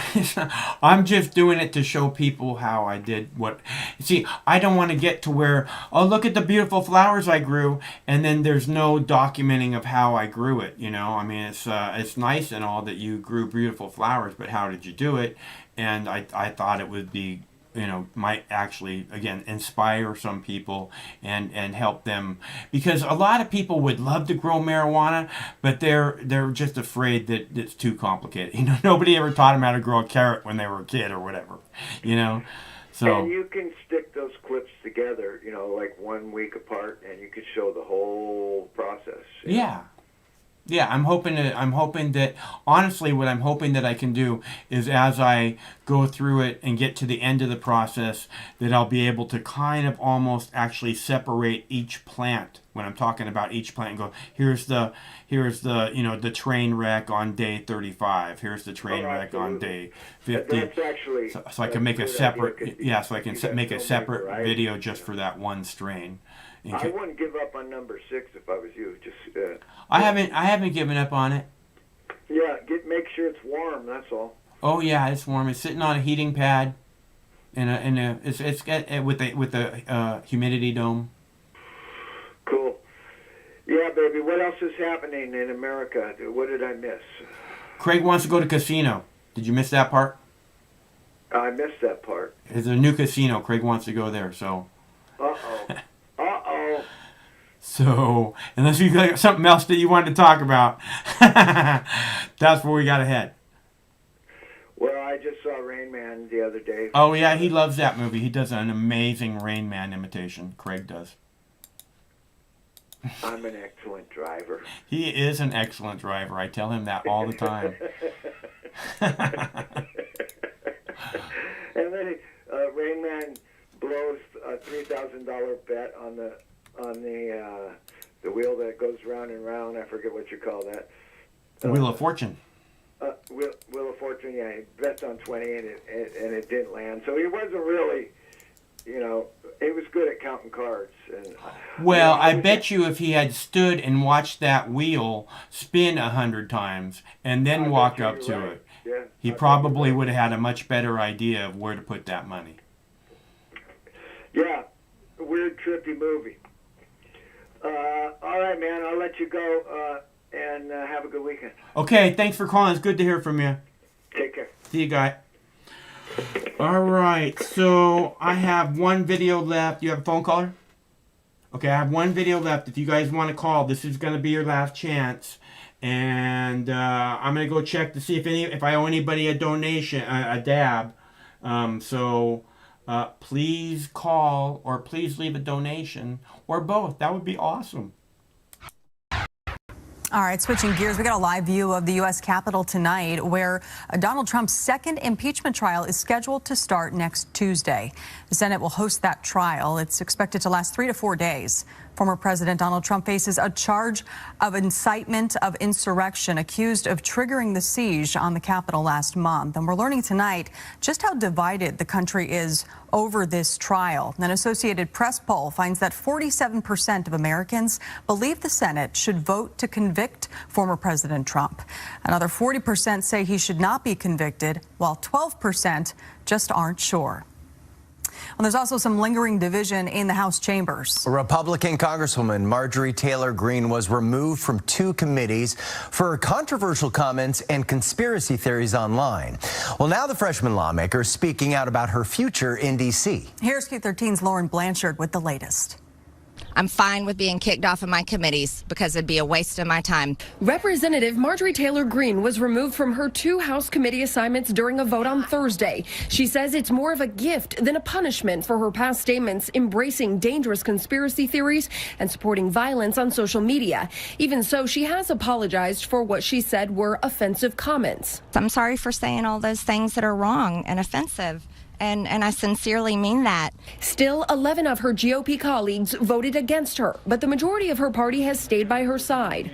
Marjorie is off the proverbial leash right now. I think it is ever the more important that the people who hold those America First views express them. Greene says she will work to further former President Trump's agenda in Congress. Republican voters support him still.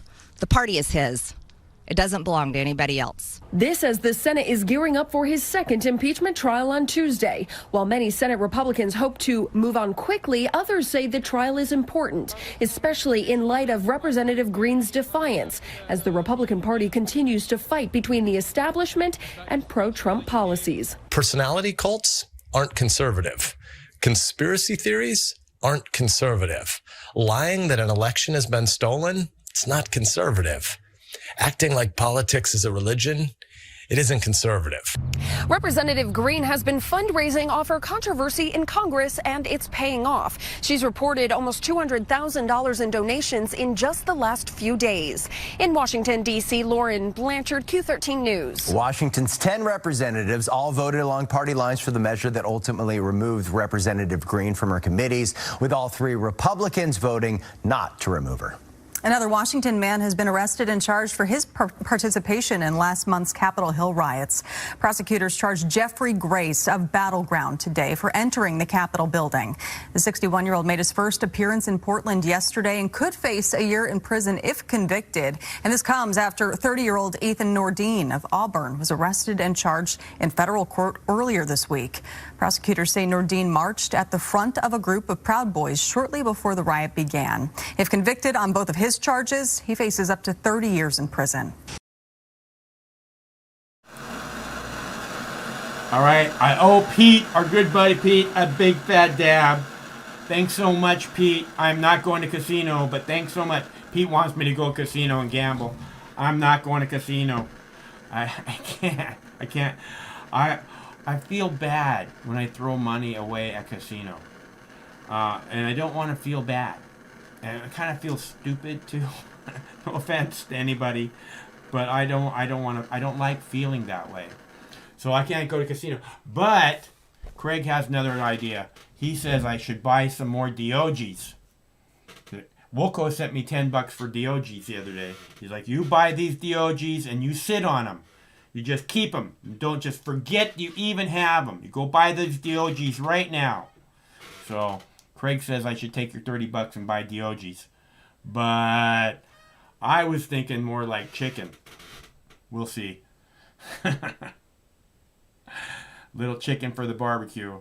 That's probably more likely what's going to happen. So, you know. Ooh, the DOGs. Where's the DOG at? Oh, there it is. Going up. Going to the moon, baby. Still a little hot. I owe Pete a dab. Thanks again, Pete. That's very nice of you. If anybody else wants to give a donation, it's easy to do. There's clickable links in the text body of this video, or I have links in the chat you can click on, or you can go to moxnews.com and there's clickable links there. And it means the world to me when you guys give a little something back. It's like, hey, Mike, keep doing this. Good job, buddy. So I really appreciate it. Otherwise, I owe one to Pete, and we got no phone callers. And I have one other video, but I'm going to skip that one.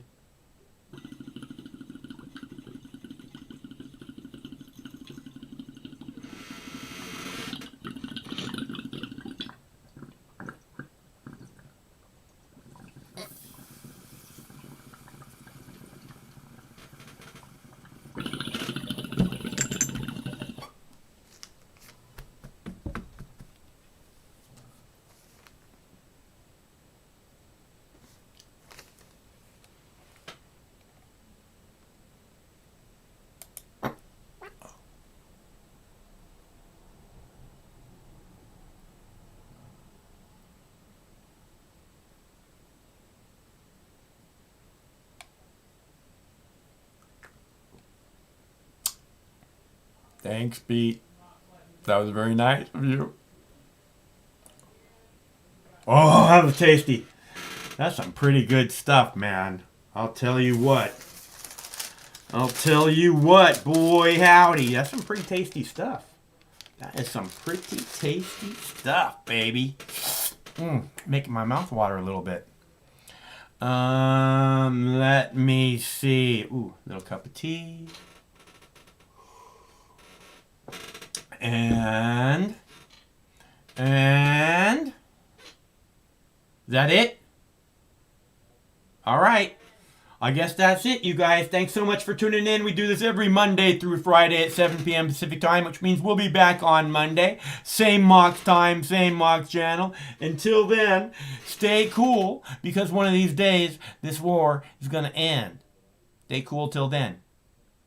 No matter which mouth you feed on a two-headed snake, it still shits the same turd. But lucky for you, you have Mox News. More than 10 years.